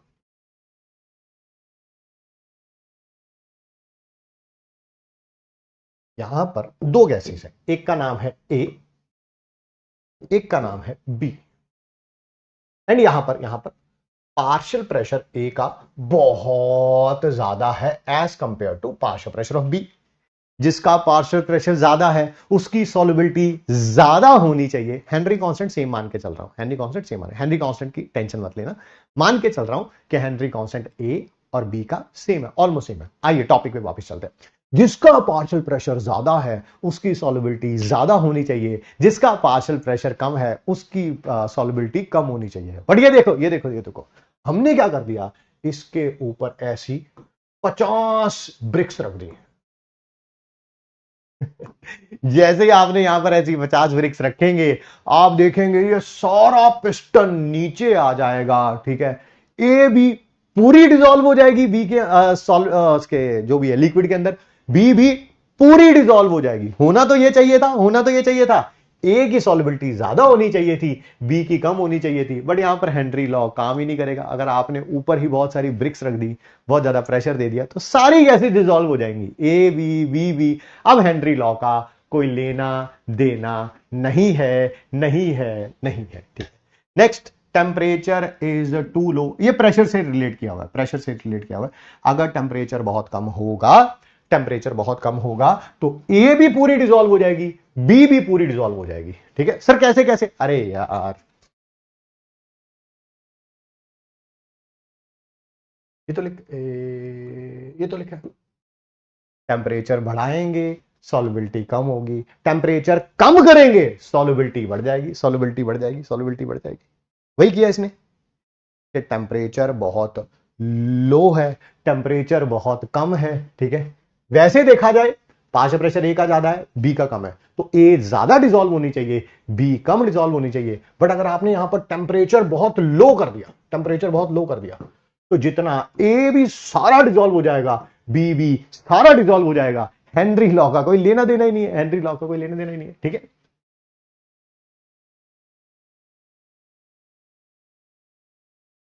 नेक्स्ट, जब गैसेस डिसोशिएट या एसोशिएट हो जाती है सॉल्वेंट में, वो यही है, ये देख HCl गैस हो गई ना, पानी में जाते ही डिसोशिएट हो गई। डिसोशिएट का मतलब टूट गई है ना, टूट गई मैं, टूट के मैं चूर हो गई, तेरी मजबूर हो गई। वो तेरा जादू चल गया जादूगर, टूट गए टूट, ठीक है जी, बस।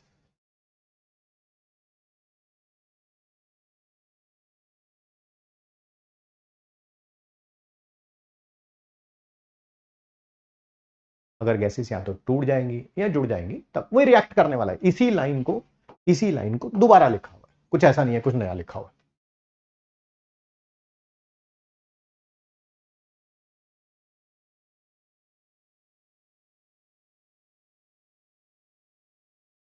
आइए हेनरीज लॉ की एप्लीकेशन पढ़ते हैं। सबसे पहला है डीप सी डाइविंग में। आपने देखा होगा सुना होगा, मैं भी बता देता हूं, ठीक है। Why oxygen cylinders are diluted with helium और डीप सी डाइवर्स। जो समुद्र में गोताखोर जाते हैं उनके सिलेंडर में साथ में हीलियम क्यों डाली जाती है, कॉन्सेप्ट को पूरा समझिए, पूरा टॉपिक का फील लीजिए ताकि आपको किसी प्रकार की कोई प्रॉब्लम ना आए। देखिए जो भी सिलेंडर होता है, सिलेंडर उसके अंदर दो चीजें ऑलरेडी होती हैं, एक ऑक्सीजन और एक नाइट्रोजन। अरे वो एयर ही तो होती है, एयर ही तो होती है जिसको लेके जाते हैं, ठीक है ठीक है ठीक है। आप जैसे जैसे समुद्र में नीचे जाते जाएंगे क्या बॉडी के ऊपर प्रेशर इंक्रीज होता जाता है? इंक्रीज, हाँ सर, पानी आता जाता ना। जितना ज्यादा पानी हमारे सिर के ऊपर, जैसे किताबें रखी थी अपने सिर के ऊपर, वैसे अगर मैं अपने किताब यहां पर पानी का भिगोना रख लूं तब भी तो प्रेशर बढ़ेगा ना। तो वही कह रहा हूं, समुद्र में जैसे जैसे आप नीचे जाते जा रहे हैं आपकी बॉडी के ऊपर प्रेशर बढ़ता जाएगा, क्योंकि पानी बढ़ता जाएगा आपके ऊपर, ठीक है। प्रेशर बढ़ता जाएगा तो सॉल्युबिलिटी भी बढ़ती जाएगी। आप सांस ले रहे हैं सिलेंडर से, सिलेंडर से कौन कौन सी गैस जा रही है आपकी बॉडी में? एक ऑक्सीजन, एक नाइट्रोजन, है ना। क्या ऑक्सीजन और नाइट्रोजन की सॉल्युबिलिटी ब्लड में बढ़ती जाएगी? बढ़ती जाएगी, यस। ऑक्सीजन भी ब्लड में डिसॉल्व होती जा रही है, नाइट्रोजन भी ब्लड में डिसॉल्व होती जा रही है, ठीक है ठीक है। सर ऑक्सीजन तो ब्लड यूज कर लेता है। अब ये मत कहना, ये मत कहना सर ऑक्सीजन हमारा ब्लड कैसे यूज कर लेता है, बस ये मत कहना, बाकी मैं सब संभाल लूंगा, बाकी सब मेरे हाथ में है, ये मत कह देना, क्योंकि सीधा यहां जाके लगेगी। ये जो इसके दर्द हो रहा है ना, मेरे भी यही दर्द होना शुरू हो जाएगा। ऑक्सीजन हमारा ब्लड यूज कर लेता है, यूज्ड। समुद्र में जाके कोरल रीफ्स को टच करके अब वापिस आ रहे हैं, वापिस आ रहे हैं, वापिस आएंगे। जैसे नीचे जाते जाते प्रेशर इंक्रीज हो रहा था, सॉल्युबिलिटी इंक्रीज हो रही थी, ऊपर जाते जाएंगे प्रेशर डिक्रीज होगा, सॉल्युबिलिटी डिक्रीज होगी। इसका मतलब ब्लड में से गैसेस बाहर आएंगी, बाहर। ऑक्सीजन तो हमारा ब्लड यूज कर चुका है, कौन बाहर आएगी? कौन बाहर आएगी? सर बाहर आएगी नाइट्रोजन, बाहर आएगी। और जब नाइट्रोजन हमारे ब्लड में से बाहर आएगी, आर्टरीज और वीन्स में पेन होगा, जिसको हम क्या बोलेंगे? बेंड्स। क्या बोलेंगे हम? बेंड्स, ठीक है। Comes out, causes pain, known as bends, known as bends। ये पेन ना हो, ना हो, ना हो, इसी कारण हम सिलेंडर में क्या लेके जाते हैं? ऑक्सीजन, नाइट्रोजन और साथ में हीलियम, ठीक है। हीलियम ब्लड में डिसॉल्व होगी लेस। आप जैसे जैसे नीचे जाते जाएंगे ये भी डिसॉल्व होगा, ये भी डिसॉल्व होगा, ये भी डिसॉल्व होगा, ठीक है। बट हीलियम बहुत कम डिसॉल्व होगी, वही हेनरी कांस्टेंट के कारण। हेनरी कांस्टेंट सबका अलग अलग है, सॉल्युबिलिटी भी सबकी अलग अलग है। तो जब बाहर आएंगे, बाहर आएंगे, हीलियम ब्लड में से will come out less, come out less. Blood में डिसॉल्व ही कम हुई है नीचे जाते हुए, तो बाहर आते टाइम निकलेगी भी कम, तो पेन कम होगा, पेन लेस होगा। इसी कारण हम साथ में क्या लेके जाते हैं? हीलियम गैस लेके जाते हैं, हीलियम गैस। सर मेरा दो क्वेश्चन है, दो। मैंने पहला, सर नाइट्रोजन तो अभी भी है, नाइट्रोजन तो अभी भी है, नाइट्रोजन पे क्या फर्क पड़ा? नाइट्रोजन पे क्या फर्क पड़ा? अरे भाई जैसे इसमें हीलियम डाल दूंगा, इसका पार्शियल प्रेशर कम हो जाएगा, पार्शियल प्रेशर लेस हो जाएगा। पार्शियल प्रेशर कम होगा तो क्या इसकी सॉल्युबिलिटी भी कम हो जाएगी, ये कम हो जाएगा तो सॉल्युबिलिटी भी कम हो जाएगी, कम डिसॉल्व होगी तो पेन भी अब की बार कम होगा। सर मेरा दूसरा क्वेश्चन है, एक्सपीरियंस यही है कि आपके पूछने से पहले ये क्वेश्चंस मुझे पता चल जाए, ठीक है, एक्सपीरियंस यही है। दूसरा क्वेश्चन इतना सब कुछ करने की जरूरत ही नहीं है, मैं तो जाऊंगा और मैं तो सिर्फ ऑक्सीजन ही लेके जाऊंगा, मैं नाइट्रोजन एयर वाला सिलेंडर ही नहीं लेके जाऊंगा। इसके कंपैरिजन में ये बहुत महंगा है, बहुत महंगा है। एक तो ये रीजन है, और दूसरा मेरे ख्याल से बायो के स्टूडेंट हो, if I remember it correctly, मेरी मेमोरी बहुत ज्यादा अच्छी नहीं है, बहुत ज्यादा अच्छी नहीं है, मैं मानता हूं, बट मैं इतना भी मानता हूं कि एक बार कोई चीज देख लूं तो काफी सालों तक, है ना, लगभग अब पता नहीं कितने साल हो गए होंगे ये ग्राफ देखे हुए, I don't remember it exactly, मुझे साल भी याद नहीं आ रहे तो ग्राफ कहां से याद आएगा, बट लेट मी ट्राई। कुछ ऐसा ग्राफ है बायो की एनसीईआरटी में, हीमोग्लोबिन और ऑक्सीजन का कुछ ऐसा करके, ऐसा करके, और उसमें लिखा हुआ है कि अगर ऑक्सीजन बहुत ज्यादा भी हो जाए, बहुत ज्यादा भी हो जाए, तब भी वो हमारी आर्टरीज और वीन्स के लिए नुकसानदायक होती है ना, कुछ ऐसा ग्राफ करके है, कुछ ऐसा,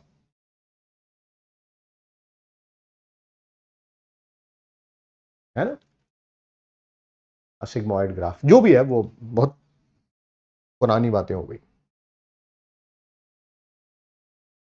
चलिए समझ गए हैं जी, बैंड्स को अवॉइड, पूरा देखो, पूरा पूरी की एक एक चीज जो है मैंने आराम से आपको समझाई है ताकि किसी प्रकार की कोई प्रॉब्लम ना आए।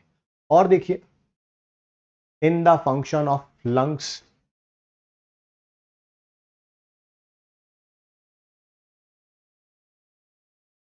In the function of lungs आपको पता है कि लंग्स के अंदर पार्शियल प्रेशर ऑक्सीजन का ज्यादा होता है, और वहां पर फिर वही पार्शियल प्रेशर ज्यादा होगा, लंग्स के अंदर जो ऑक्सीजन होगी वो ब्लड के अंदर डिसॉल्व हो जाएगी, क्या बनाएगी, ऑक्सी हीमोग्लोबिन बनाएगी। अब वो ऑक्सी हीमोग्लोबिन ही टिश्यूज लेके जाएंगे अलग अलग बॉडी पार्ट्स में, वहां जाके क्या हो जाएगा, प्रेशर कम हो जाएगा, सॉल्युबिलिटी कम हो जाएगी, ऑक्सीजन वहां पर बाहर आ जाएगी, बाहर आ जाएगी, ठीक।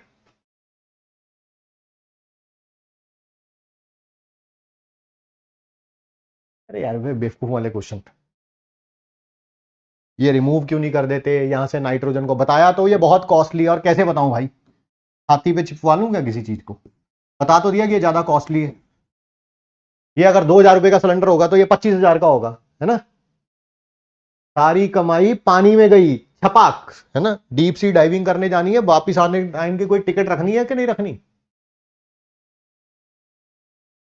चलिए ठीक है, लंग्स में ऑक्सीजन का पार्शियल प्रेशर ज्यादा होता है, ऑक्सीजन हीमोग्लोबिन ले जाते हैं, टिश्यूज में जाते हैं, जब पार्शियल ऑक्सीजन का पार्शियल प्रेशर ऑक्सीजन का कम हो जाता है, कम हो जाएगा, सॉल्युबिलिटी कम हो जाएगी, सॉल्युबिलिटी कम हो जाएगी तो ऑक्सीजन निकल जाएगा। आइए, हाई एल्टीट्यूड्स पे भी जो माउंटेनर्स होते हैं वो साथ में ऑक्सीजन सिलेंडर क्यों लेके जाते हैं, हाई एल्टीट्यूड पे जाएंगे, आपको पता है जैसे जैसे आप ऊंचाइयों पर बढ़ते जाएंगे पार्शियल प्रेशर ऑक्सीजन का क्या होता जाएगा, लेस होता जाएगा, क्योंकि एटमॉस्फेरिक प्रेशर कम होता जाता है।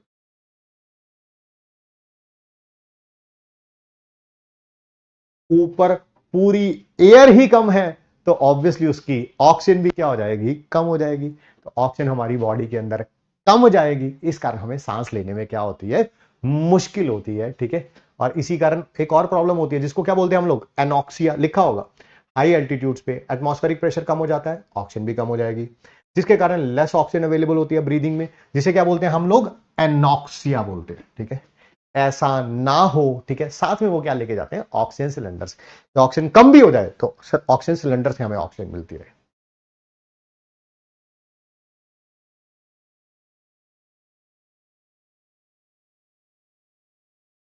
ठीक है जी, ठीक है, ठीक है, ठीक है, ठीक है, क्वेश्चन क्वेश्चन खेलें अब, हो जाए अब क्वेश्चनों के लिए तैयार हो, क्या आप सब लोग क्वेश्चंस के लिए तैयार हैं, एक बार चैट बॉक्स में सारे जाने यस लिख दीजिए, वाई लिख दीजिए, ठीक है, फिर करें। हाँ, यहां पर भी एल्टीट्यूड होगा। आज जिसने भी टाइपिंग करी है हमारी टीम में से, मैं उसको कहना चाहता हूं, है ना, क्या है वो, हंसते नशे तार चिपक गई छाती से, है ना, पेच है ढीले कौन कसे कौन कसे कौन कसे। बस आज की टाइपिंग जो है बहुत दिनों तक याद रहेगी। मैं क्लास के बाद भी बहुत ज्यादा हंसूंगा इसे पढ़ के। चलिए आइए भाई आइए, पहला क्वेश्चन एनसीईआरटी एग्जाम्पलर का है, जल्दी जल्दी बताइए, आंसर बताइए। लो कॉन्सेंट्रेशन होती है ऑक्सीजन की ब्लड में और टिश्यूज में जो पीपल रहते हैं हाई एल्टीट्यूड पे। बताइए क्यों हाई एल्टीट्यूड पे लोगों के ब्लड के अंदर ऑक्सीजन की कमी पाई जाती है, क्यों पाई जाती है? सर ऊपर एटमॉस्फेरिक प्रेशर कम होता है, ऑक्सीजन का पार्शियल प्रेशर कम होता है, तो सॉल्युबिलिटी भी ब्लड में कम होगी, है ना। लो एटमॉस्फेरिक प्रेशर, यही कारण है, यही कारण है, low atmospheric pressure. Yes, option number B is the correct answer. Option number B is the correct answer. 75% बच्चों का सही है, बढ़िया जी बढ़िया, आगे आ जाओ। ओहो, इसी साल का क्वेश्चन है भाई साहब, इसी साल का। हेनरीज लॉ कांस्टेंट तीन गैसेस का है, ए बी और सी का। कितना है? ए का है 145, बी का है 2 × 10⁻⁵ और सी का है 35 किलो बार। सबका किलो बार है, 145 2 × 10⁻⁴ और 30। अच्छा, आपसे सॉल्युबिलिटी पूछी गई है। सर हमने अभी अभी जस्ट अभी अभी पढ़ा था एमआईटी में कि केएच और सॉल्युबिलिटी एक दूसरे के इनवर्सली प्रोपोर्शनल होते हैं, जिसका केएच ज्यादा उसकी सॉल्युबिलिटी कम, और जिसका केएच कम उसकी सॉल्युबिलिटी ज्यादा। सर ये देखो, बी जो है बी, उसका केएच सबसे कम है, उसकी सॉल्युबिलिटी सबसे ज्यादा होगी। उसके बाद सी का केएच है फिर सबसे ज्यादा ए का, इसका केएच सबसे ज्यादा इसकी सॉल्युबिलिटी सबसे कम, इसका केएच सबसे कम इसकी सॉल्युबिलिटी सबसे ज्यादा। Sir option number B is the correct answer. Option number B is the correct answer. Paper में जो भी क्वेश्चन आएगा वो एमआईटी से ही आएगा, आपको उसकी टेंशन लेने की जरूरत नहीं है। 68% बच्चों का सही है। आगे आ जाइए, बताइए जी, जल्दी जल्दी बताइए, क्या है ये? Solubility of gas in liquid, ठीक है, क्या प्रेशर के बढ़ाने से बढ़ती है और टेम्परेचर के बढ़ाने से भी बढ़ती है? नहीं नहीं सर, प्रेशर के डायरेक्टली प्रोपोर्शनल है, टेम्परेचर के इनवर्सली प्रोपोर्शनल है। प्रेशर बढ़ाने से सॉल्युबिलिटी बढ़ती है और टेम्परेचर कम करने से सॉल्युबिलिटी बढ़ती है, ठीक है, गैस के बारे में बात हो रही है। ये तो गलत है, decreases with increase in pressure, ये भी गलत है। Increases with increase in pressure, हाँ प्रेशर बढ़ाने से बढ़ती है। And decrease in temperature, yes, temperature कम करने से सॉल्युबिलिटी बढ़ती है, ठीक है। सी है सर, सी है, सी है, सी है, बिल्कुल सही कह रहे हैं, बिल्कुल सही कह रहे हैं।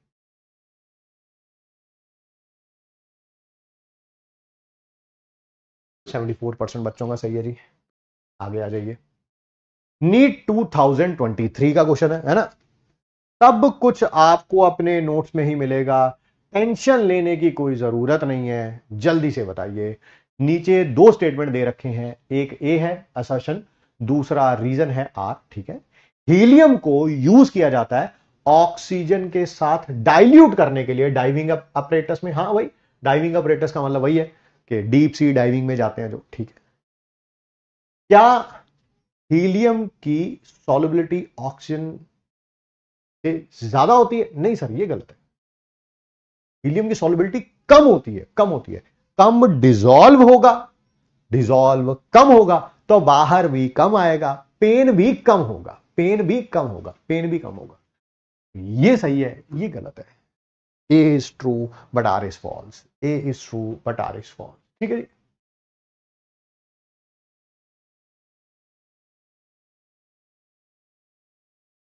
60%। आगे बढ़िए, ये भी एनसीईआरटी एग्जाम्पलर का क्वेश्चन है, जल्दी जल्दी बस करते चलो भाई साहब।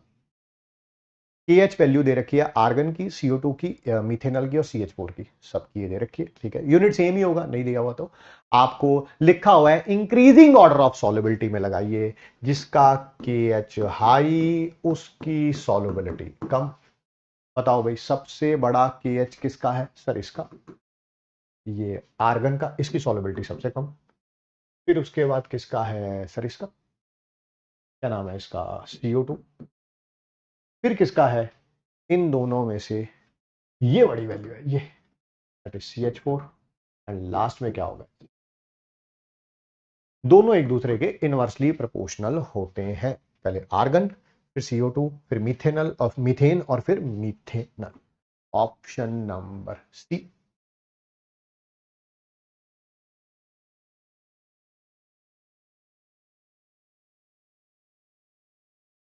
ऑप्शन नंबर सी करेक्ट करिए, चाहे थोड़ा टाइम ज्यादा ले लीजिए, बट क्वेश्चन करेक्ट करिए, ठीक है। 62% बच्चों का सही है जी।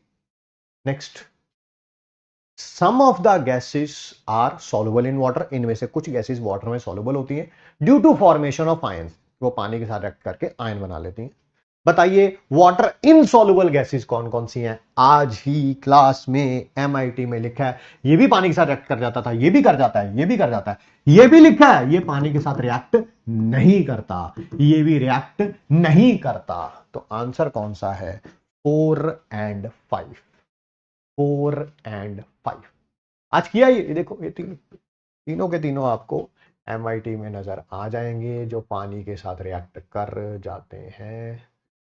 पता नहीं कहाँ लिखा है, ये रहा।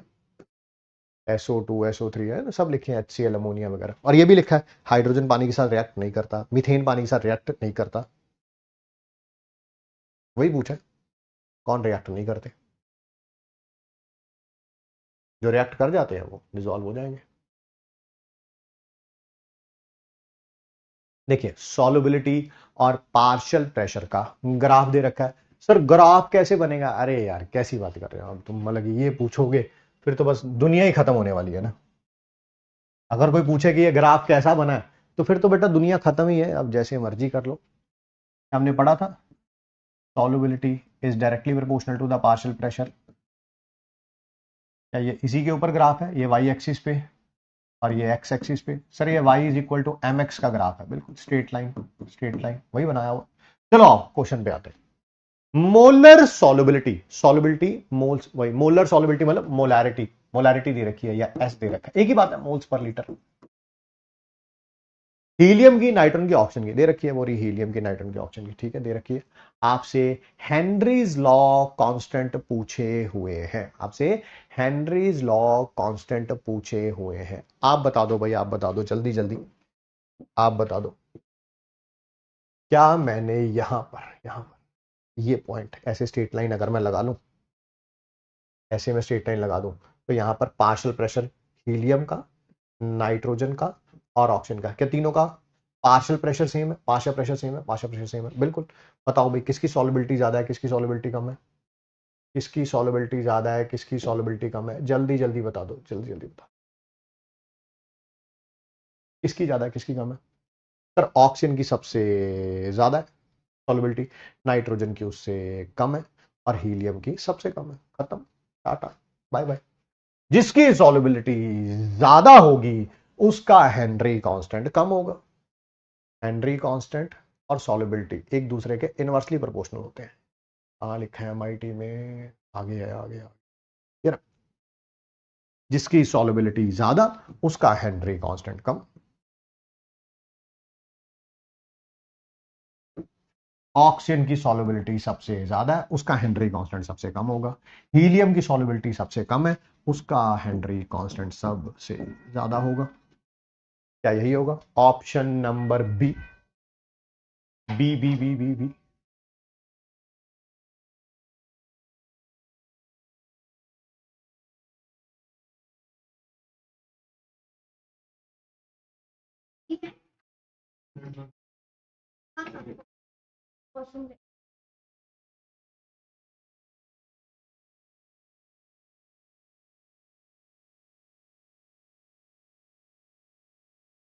आगे बढ़े आगे बढ़े।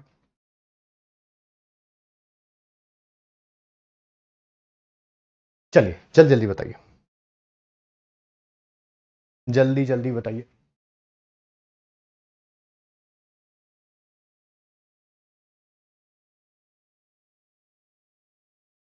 जी, अथर्व आया है, बिल्कुल सही कह रहे हैं। बट ये मत बोलिएगा अथर्व को लाएं प्लीज, है ना। रोज रोज बच्चों को क्लास में नहीं लाया जा सकता। जिस दिन आपका बैच एंड होगा उस दिन आपको अथर्व से जरूर मिलाएंगे, please. It's a request from my side. मुझे पता है अथर्व महाराज काफी पॉपुलर है, बट स्टिल स्टिल पढ़ाना ज्यादा जरूरी है। आते हैं तो फिर थोड़ा लास्ट क्लास होगी आपकी, जिस दिन बैच की उस दिन लेके आएंगे।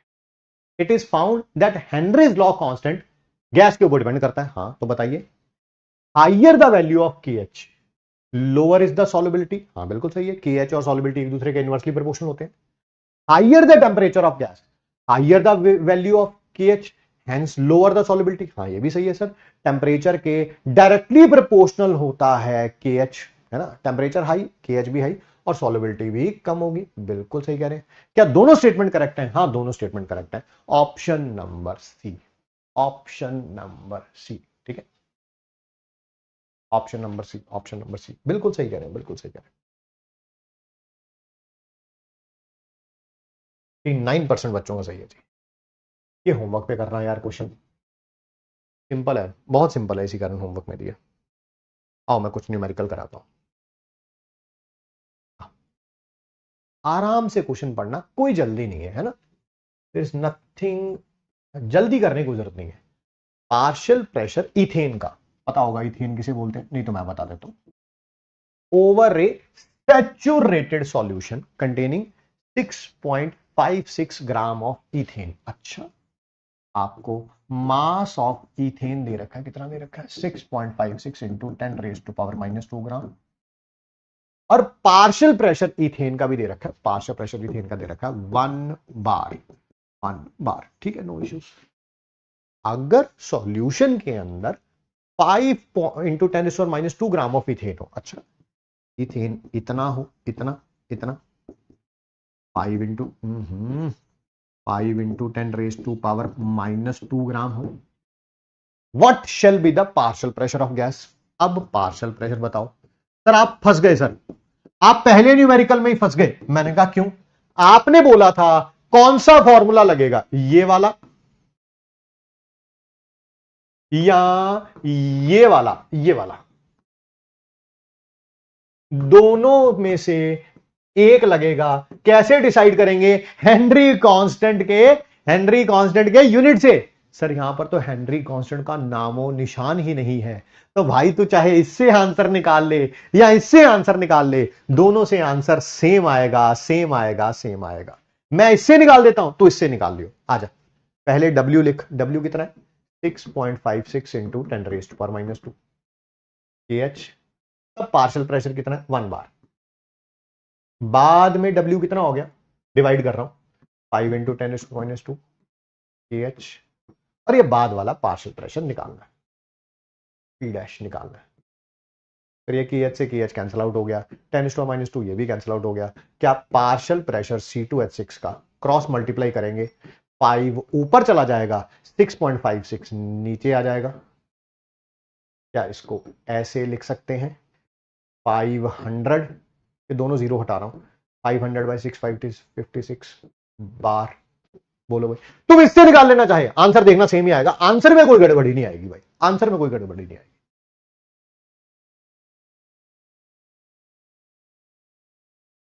चाहे उससे निकाल के देखना, आंसर विल रिमेन सेम। अगला क्वेश्चन,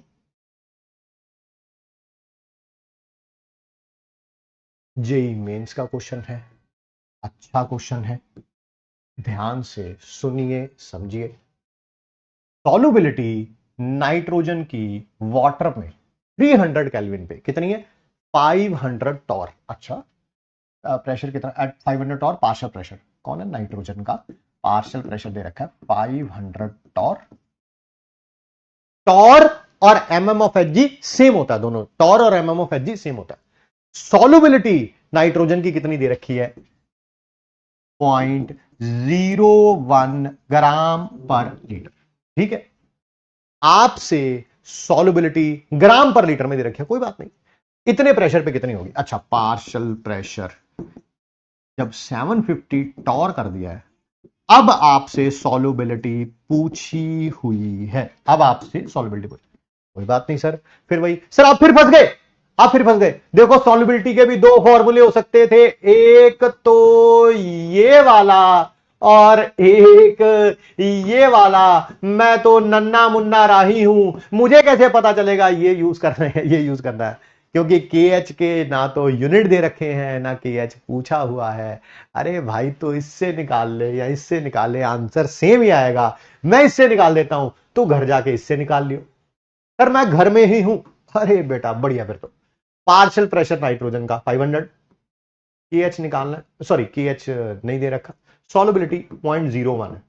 सर आपने मोल पर लीटर में लिखवाई थी, अरे सेम ही होगी यार, ग्राम को मोलर मास से डिवाइड कर देते हैं तो मोल आ जाता है, ऐसी बातें मत किया कर, डिवाइड। फिर दोबारा लगा रहा हूं, पार्शियल प्रेशर 750 हो गया, के एच सॉल्युबिलिटी निकालनी है सर अब की बार। सर ये कैंसल आउट हो जाएगा, ये 2 पे ये 3 पे, क्रॉस मल्टीप्लाई करेंगे, 3 को इससे मल्टीप्लाई करूंगा 0.03, तो सॉल्युबिलिटी कितनी हो जाएगी 0.03 डिवाइडेड बाई 2, 0.015 ग्राम पर लीटर है कोई 0.015।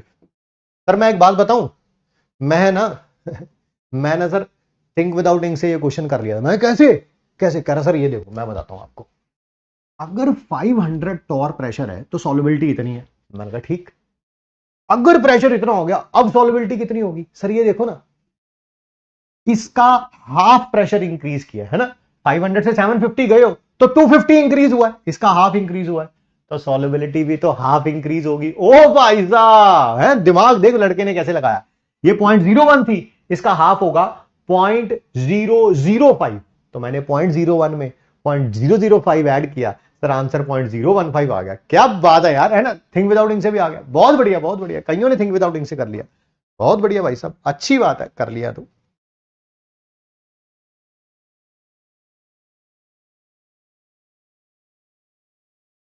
कुछ क्वेश्चन है होमवर्क में करेंगे, क्योंकि अब समय हो गया है इसका।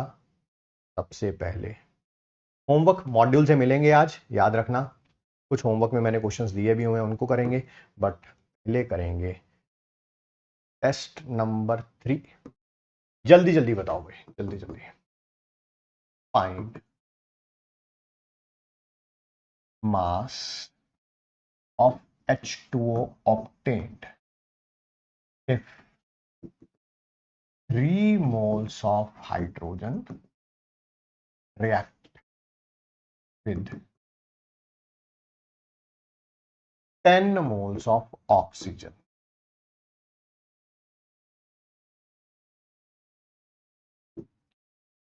जल्दी जल्दी बताइए। मोलर मास वाटर का सबको पता है वैसे तो 18 ग्राम पर मोल होता है। जल्दी जल्दी, बी क्विक। सर इसके भी मोल्स दे रखे हैं, इसके भी मोल्स दे रखे हैं, वैसे तो मोल्स फाइंड आउट करने होते हैं बट क्वेश्चन में दे रखे हैं। सबसे पहले फाइंड आउट करना पड़ेगा लिमिटिंग रिएजेंट। क्या फाइंड आउट करना पड़ेगा, लिमिटिंग रिएजेंट, या तो वो हाइड्रोजन होगा या ऑक्सीजन। कैसे पता चलेगा, नंबर ऑफ मोल्स हाइड्रोजन के divided by stoichiometric coefficient, oxygen के भी number of moles divided bye stoichiometric coefficient. Sir ये वाली वैल्यू छोटी है तो हाइड्रोजन लिमिटिंग रिएजेंट है, बस सर फिर वही राम कहानी। क्या, स्टोशियोमेट्रिक कोफिशिएंट लिमिटिंग रिएजेंट का डिवाइडेड बाय स्टोशियोमेट्रिक कोफिशिएंट जो आपको फाइंड आउट करना है, number of moles limiting reagent के और इसके number of moles find out करने हैं। सर नंबर ऑफ मोल्स कितने आ गए 3, तो बताओ मास कितना आ जाएगा, मास। सर 1 मोल का मास होता है मोलर मास, तो 3 का कितना होगा 3 इंटू मोलर मास 54 ग्राम, 54 54 54, शाबाश। अगला, if 22 gram of CO2 is formed by when 12 gram of carbon react with oxygen,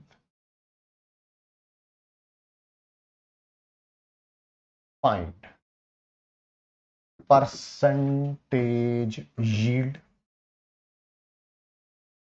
10%, 20%, 30%, 80%। Molar mass CO2 का मैं बता देता हूं आपको, 44 ग्राम पर मोल। रिएक्शन पता होगी, नहीं पता है तो मैं तब भी बता देता हूं। कार्बन का कंबशन किया ऑक्सीजन के साथ और बन गया CO। फिर परसेंटेज यील्ड कैसे निकालते हैं? जितना मास आया है डिवाइडेड बाय जितना मैक्सिमम आ सकता था इनटू 100। कितना आया? जब 22 ग्राम, ठीक है सर। कितना आ सकता था वो तो यहां से निकालेंगे सर। फिर वही इसका स्टोशियोमेट्रिक कोफिशिएंट डिवाइडेड बाय जो फाइंड आउट करना है उसका stoichiometric coefficient is equal to इसके मोल्स, नंबर ऑफ मोल्स कितने होंगे कार्बन के, mass divided by atomic mass, वो 12 ही होता है। क्या क्रॉस मल्टीप्लाई करने से नंबर ऑफ मोल्स आ गए CO2 के 1, तो मास कितना आ सकता था CO2 का? 1 मोल का मास होता है मोलर मास। निकालो भाई परसेंटेज यील्ड, जितना मास आया है डिवाइडेड बाय जितना मास आ सकता था इनटू 100। सर 50% आ जाएगा, 50%, 50% आ जाएगा। बहुत बढ़िया, बहुत बढ़िया।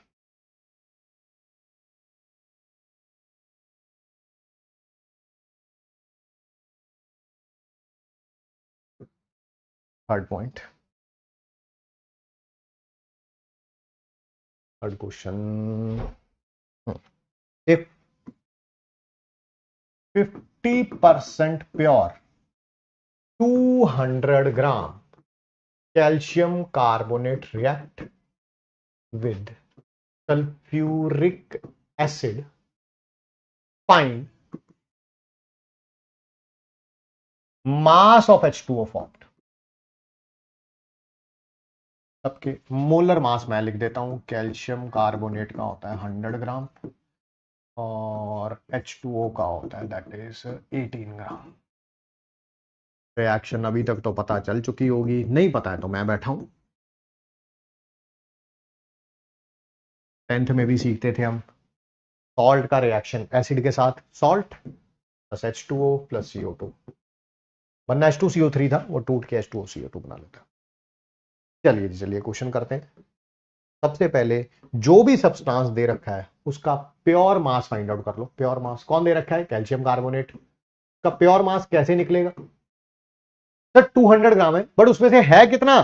सिर्फ और सिर्फ 50% प्योर है, बाकी सब तो इम्प्योरिटी है, बाकी सब तो इम्प्योरिटी है। तो 50% of 200 comes out to be 100 gram. Sir mass आ गया तो मोल्स निकालेंगे, बिल्कुल। मास बाय मोलर मास, वो भी 100 ही है।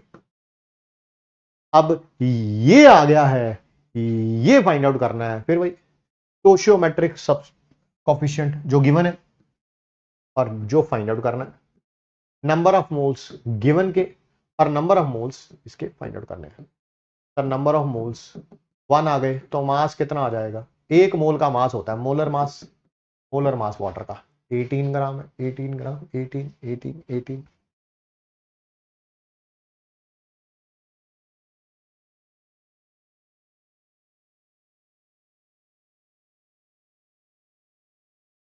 ठीक है। Question number 4,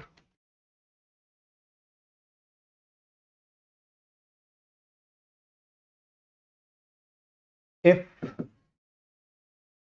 56 gram of nitrogen react with 12, नहीं 12 नहीं करना, 18 gram of hydrogen to form ammonia,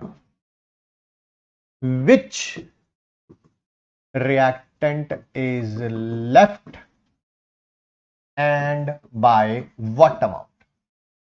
कौन सा रिएक्टेंट बच जाएगा और कितना बच जाएगा वो भी बताना है, वो भी बताना है, वो भी बताना है।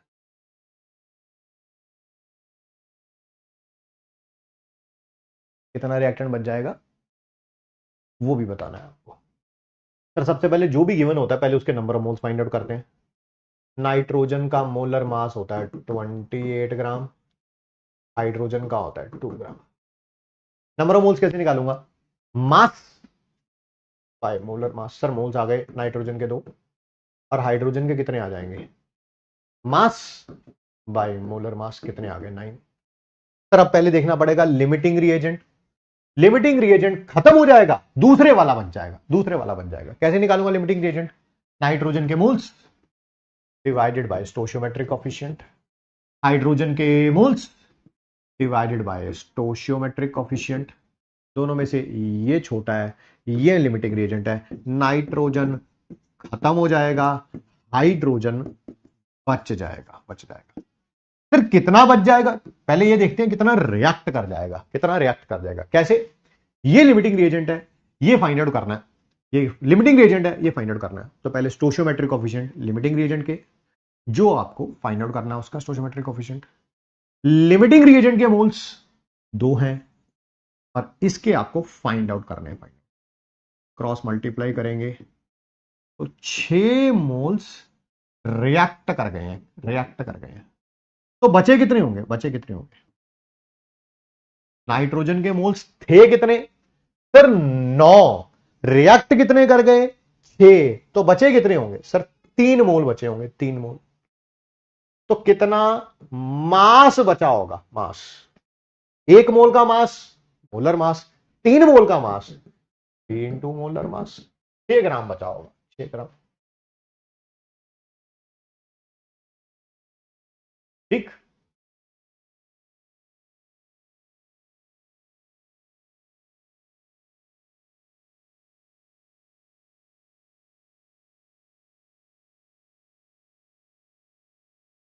जानबूझ के जो पुराना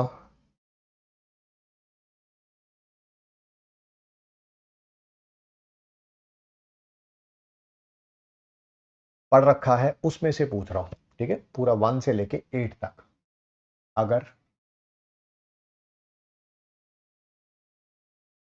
find mass of 3 Na molecules of ammonia, ताकि आपको कुछ पुराना याद भी है या नहीं है।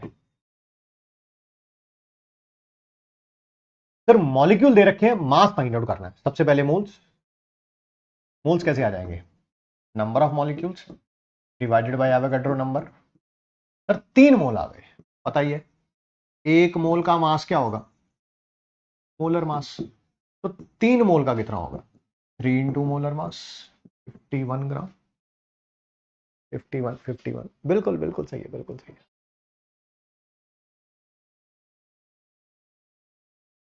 अब कल क्या करेंगे? आपका कल किसका टेस्ट होगा? टेस्ट नंबर 4, लेक्चर 1 से लेके लेक्चर 8 तक some basic concepts of chemistry को आप कंप्लीट रिवाइज करके आएंगे। विदाउट रिवीजन टेस्ट मत दीजिए, ये सारे आपके लिए किया जा रहा है, हमारे लिए नहीं, ठीक है?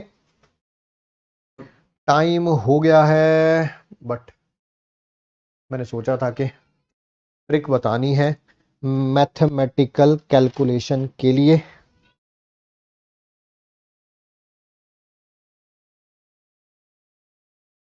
ठीक है, बताते हैं, बताते हैं, कोई बात नहीं, है ना? How to find perfect square root.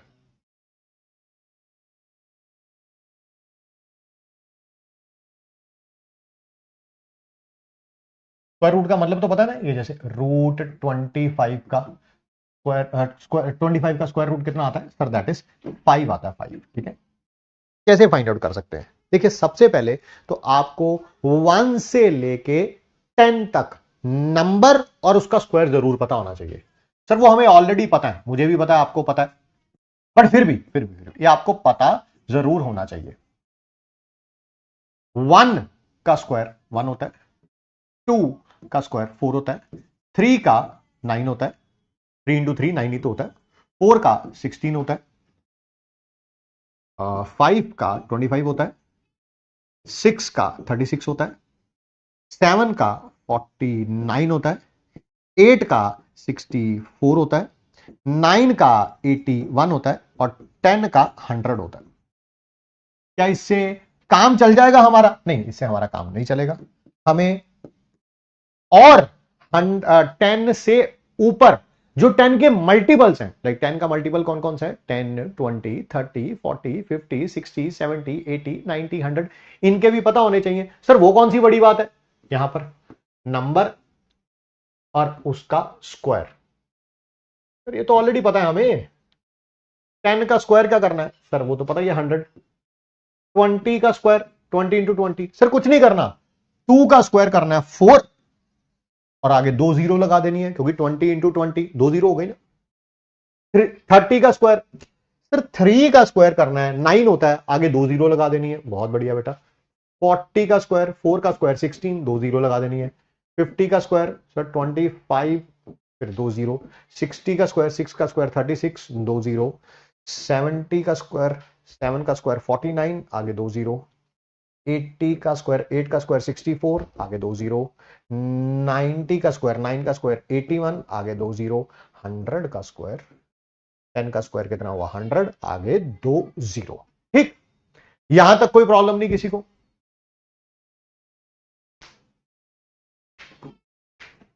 अरे भैया हमें स्क्वायर रूट फाइंड आउट करना है, स्क्वायर नहीं। स्क्वायर करना सिखाया हुआ है मैंने, स्क्वायर रूट नहीं सिखाया हुआ। अब आ जाओ कैसे करना है, ध्यान से सुनो, समझो, देखो। ठीक है,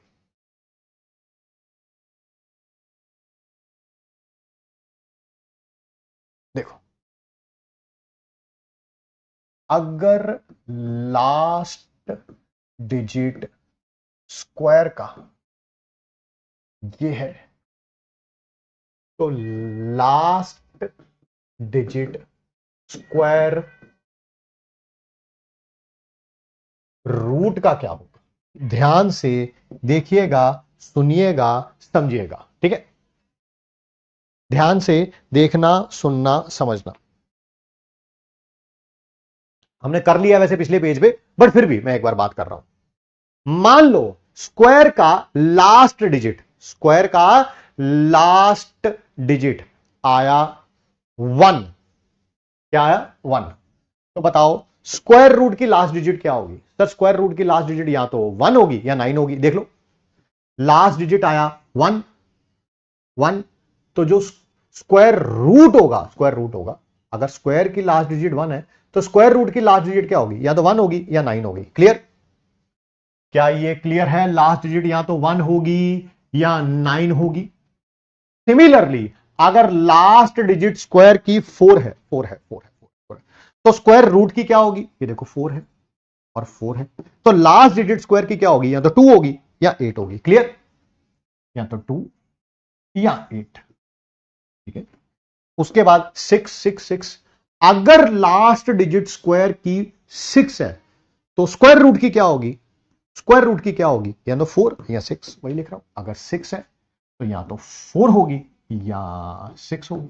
ठीक, सिमिलरली कौन कौन सा हो गया? 9 आ गया, 9 9। अगर लास्ट डिजिट स्क्वायर की 9 है तो ये क्या होगी? दैट इज 3 होगी।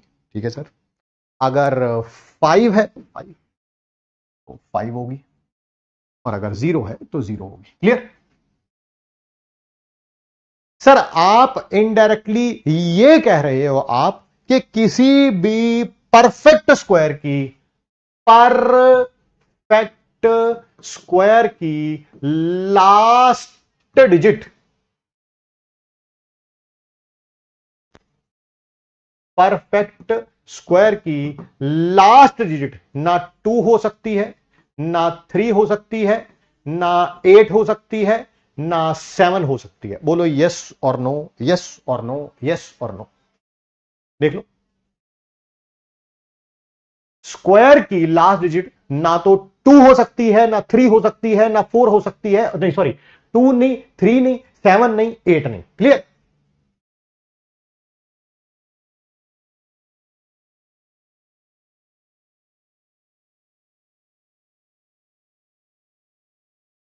सिर्फ यहां तक बताइए, यस और नो में रिप्लाई करिए, सिर्फ सिर्फ यस और नो में रिप्लाई करिए। क्या इतना काम हो गया?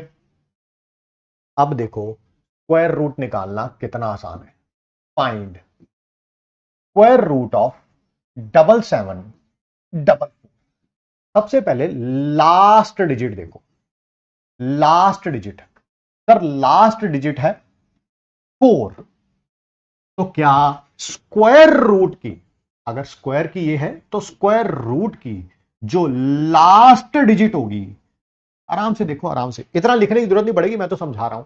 अगर स्क्वायर की लास्ट डिजिट 4 है तो क्या लास्ट डिजिट स्क्वायर रूट की या तो 2 होगी या 8 होगी, या तो 2 होगी और यहां 8 होगी। यहां पर कुछ आएगा, यहां पर कुछ आएगा, यहां पर आएगा, या तो 2 होगी या 8 होगी। ठीक है?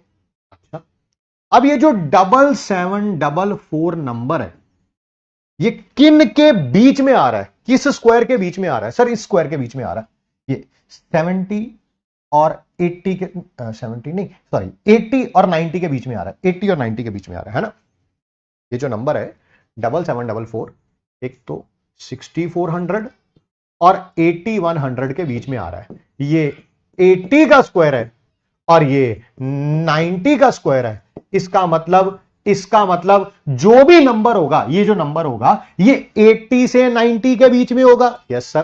क्या ये नंबर या तो 82 हो सकता है या 88 हो सकता है? एक मिनट रुकना, जरा एक मिनट रुकना,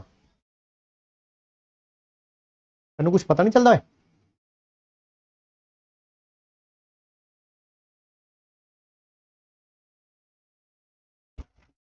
हाँ सर, ये भी क्लियर हो गया कि ये 82 और 88 के बीच में होगा। सॉरी, या तो 82 होगा या 88 होगा। बहुत बढ़िया। अब मुझे बताओ जरा, ये 7100 सॉरी 7744 किसके पास है? क्या ये 6400 के पास है कि 8400 के पास है? सर इसके पास है। तो बताओ जरा, आंसर 90 के पास होगा कि 80 के पास होगा? सर 90 के पास होगा, यही आंसर है। 88 इज द आंसर। सर ये लास्ट वाला स्टेप रिपीट कर दीजिए। ये 7744 किसके पास का नंबर है? इसके पास का नंबर है कि इसके पास का? सर इसके पास है, इसके पास। तो आंसर जो भी होगा वो 80 के पास वाला होगा या 90 के पास वाला होगा? सर 90 के पास वाला। 88 है इसका आंसर। 88 है इसका आंसर। क्या ये क्लियर है आपको? एक और करेंगे, एक और करेंगे, एक और करेंगे, फिर एक बार और। हाँ बेटा, और कराएंगे ना, किसने कहा नहीं कराएंगे? आओ। Find square root of 9801। Last digit 1 है, लास्ट डिजिट 1 है। तो बताओ ये किसका स्क्वायर रूट हो सकता है? किसका स्क्वायर रूट हो सकता है? या तो 1 का या 9 का, है ना? तो स्क्वायर रूट का लास्ट डिजिट या तो 1 होगा, इससे पहले कुछ आएगा, या 9 होगा, इससे पहले कुछ आएगा। ठीक है? अब मुझे बताओ 9801 किसके बीच की वैल्यू है? सर 8100 और ये 10000। सर सीधी तरह बोलो ना, 90 का स्क्वायर और 100 के स्क्वायर की बीच की वैल्यू है। क्या इतना पता चल गया कि लास्ट डिजिट या तो 91 होगा या 99 होगा? Yes sir. अब बता दो, ये 9801 किसके पास की वैल्यू है? 8100 के पास की वैल्यू है कि 10000 के पास की वैल्यू? सर इसके पास की वैल्यू है। तो जो आंसर होगा वो 100 के पास होगा। 100 के पास कौन है? 91 के 91? सर 99। सर ये 99, ये आंसर है सर। एक और करना, एक और करना, एक और लास्ट है फिर। Square root of 5184। अब मैं सारे स्टेप ये बार बार लिखूंगा नहीं। लास्ट डिजिट देखो क्या है? 4। अगर लास्ट डिजिट 4 है तो स्क्वायर रूट का लास्ट डिजिट क्या होगा? स्क्वायर रूट का लास्ट डिजिट क्या होगा? अगर स्क्वायर का लास्ट डिजिट 4 है तो स्क्वायर रूट का क्या होगा? या तो 2 या 8, या 2 या 8, या 2 या 8। तो लास्ट डिजिट या तो 2 होगा या 8 होगा। बहुत बढ़िया सर। इससे पहले कुछ आएगा? 5184 किसके स्क्वायर के बीच में आता है? एक तो 70 का स्क्वायर 4900 और एक 80 का स्क्वायर दैट इज 6400 के बीच में आता है, बीच में। यानी कि वैल्यू 70 और 80 के बीच में होगी लास्ट में। या तो 72 आना है या 78 आना है।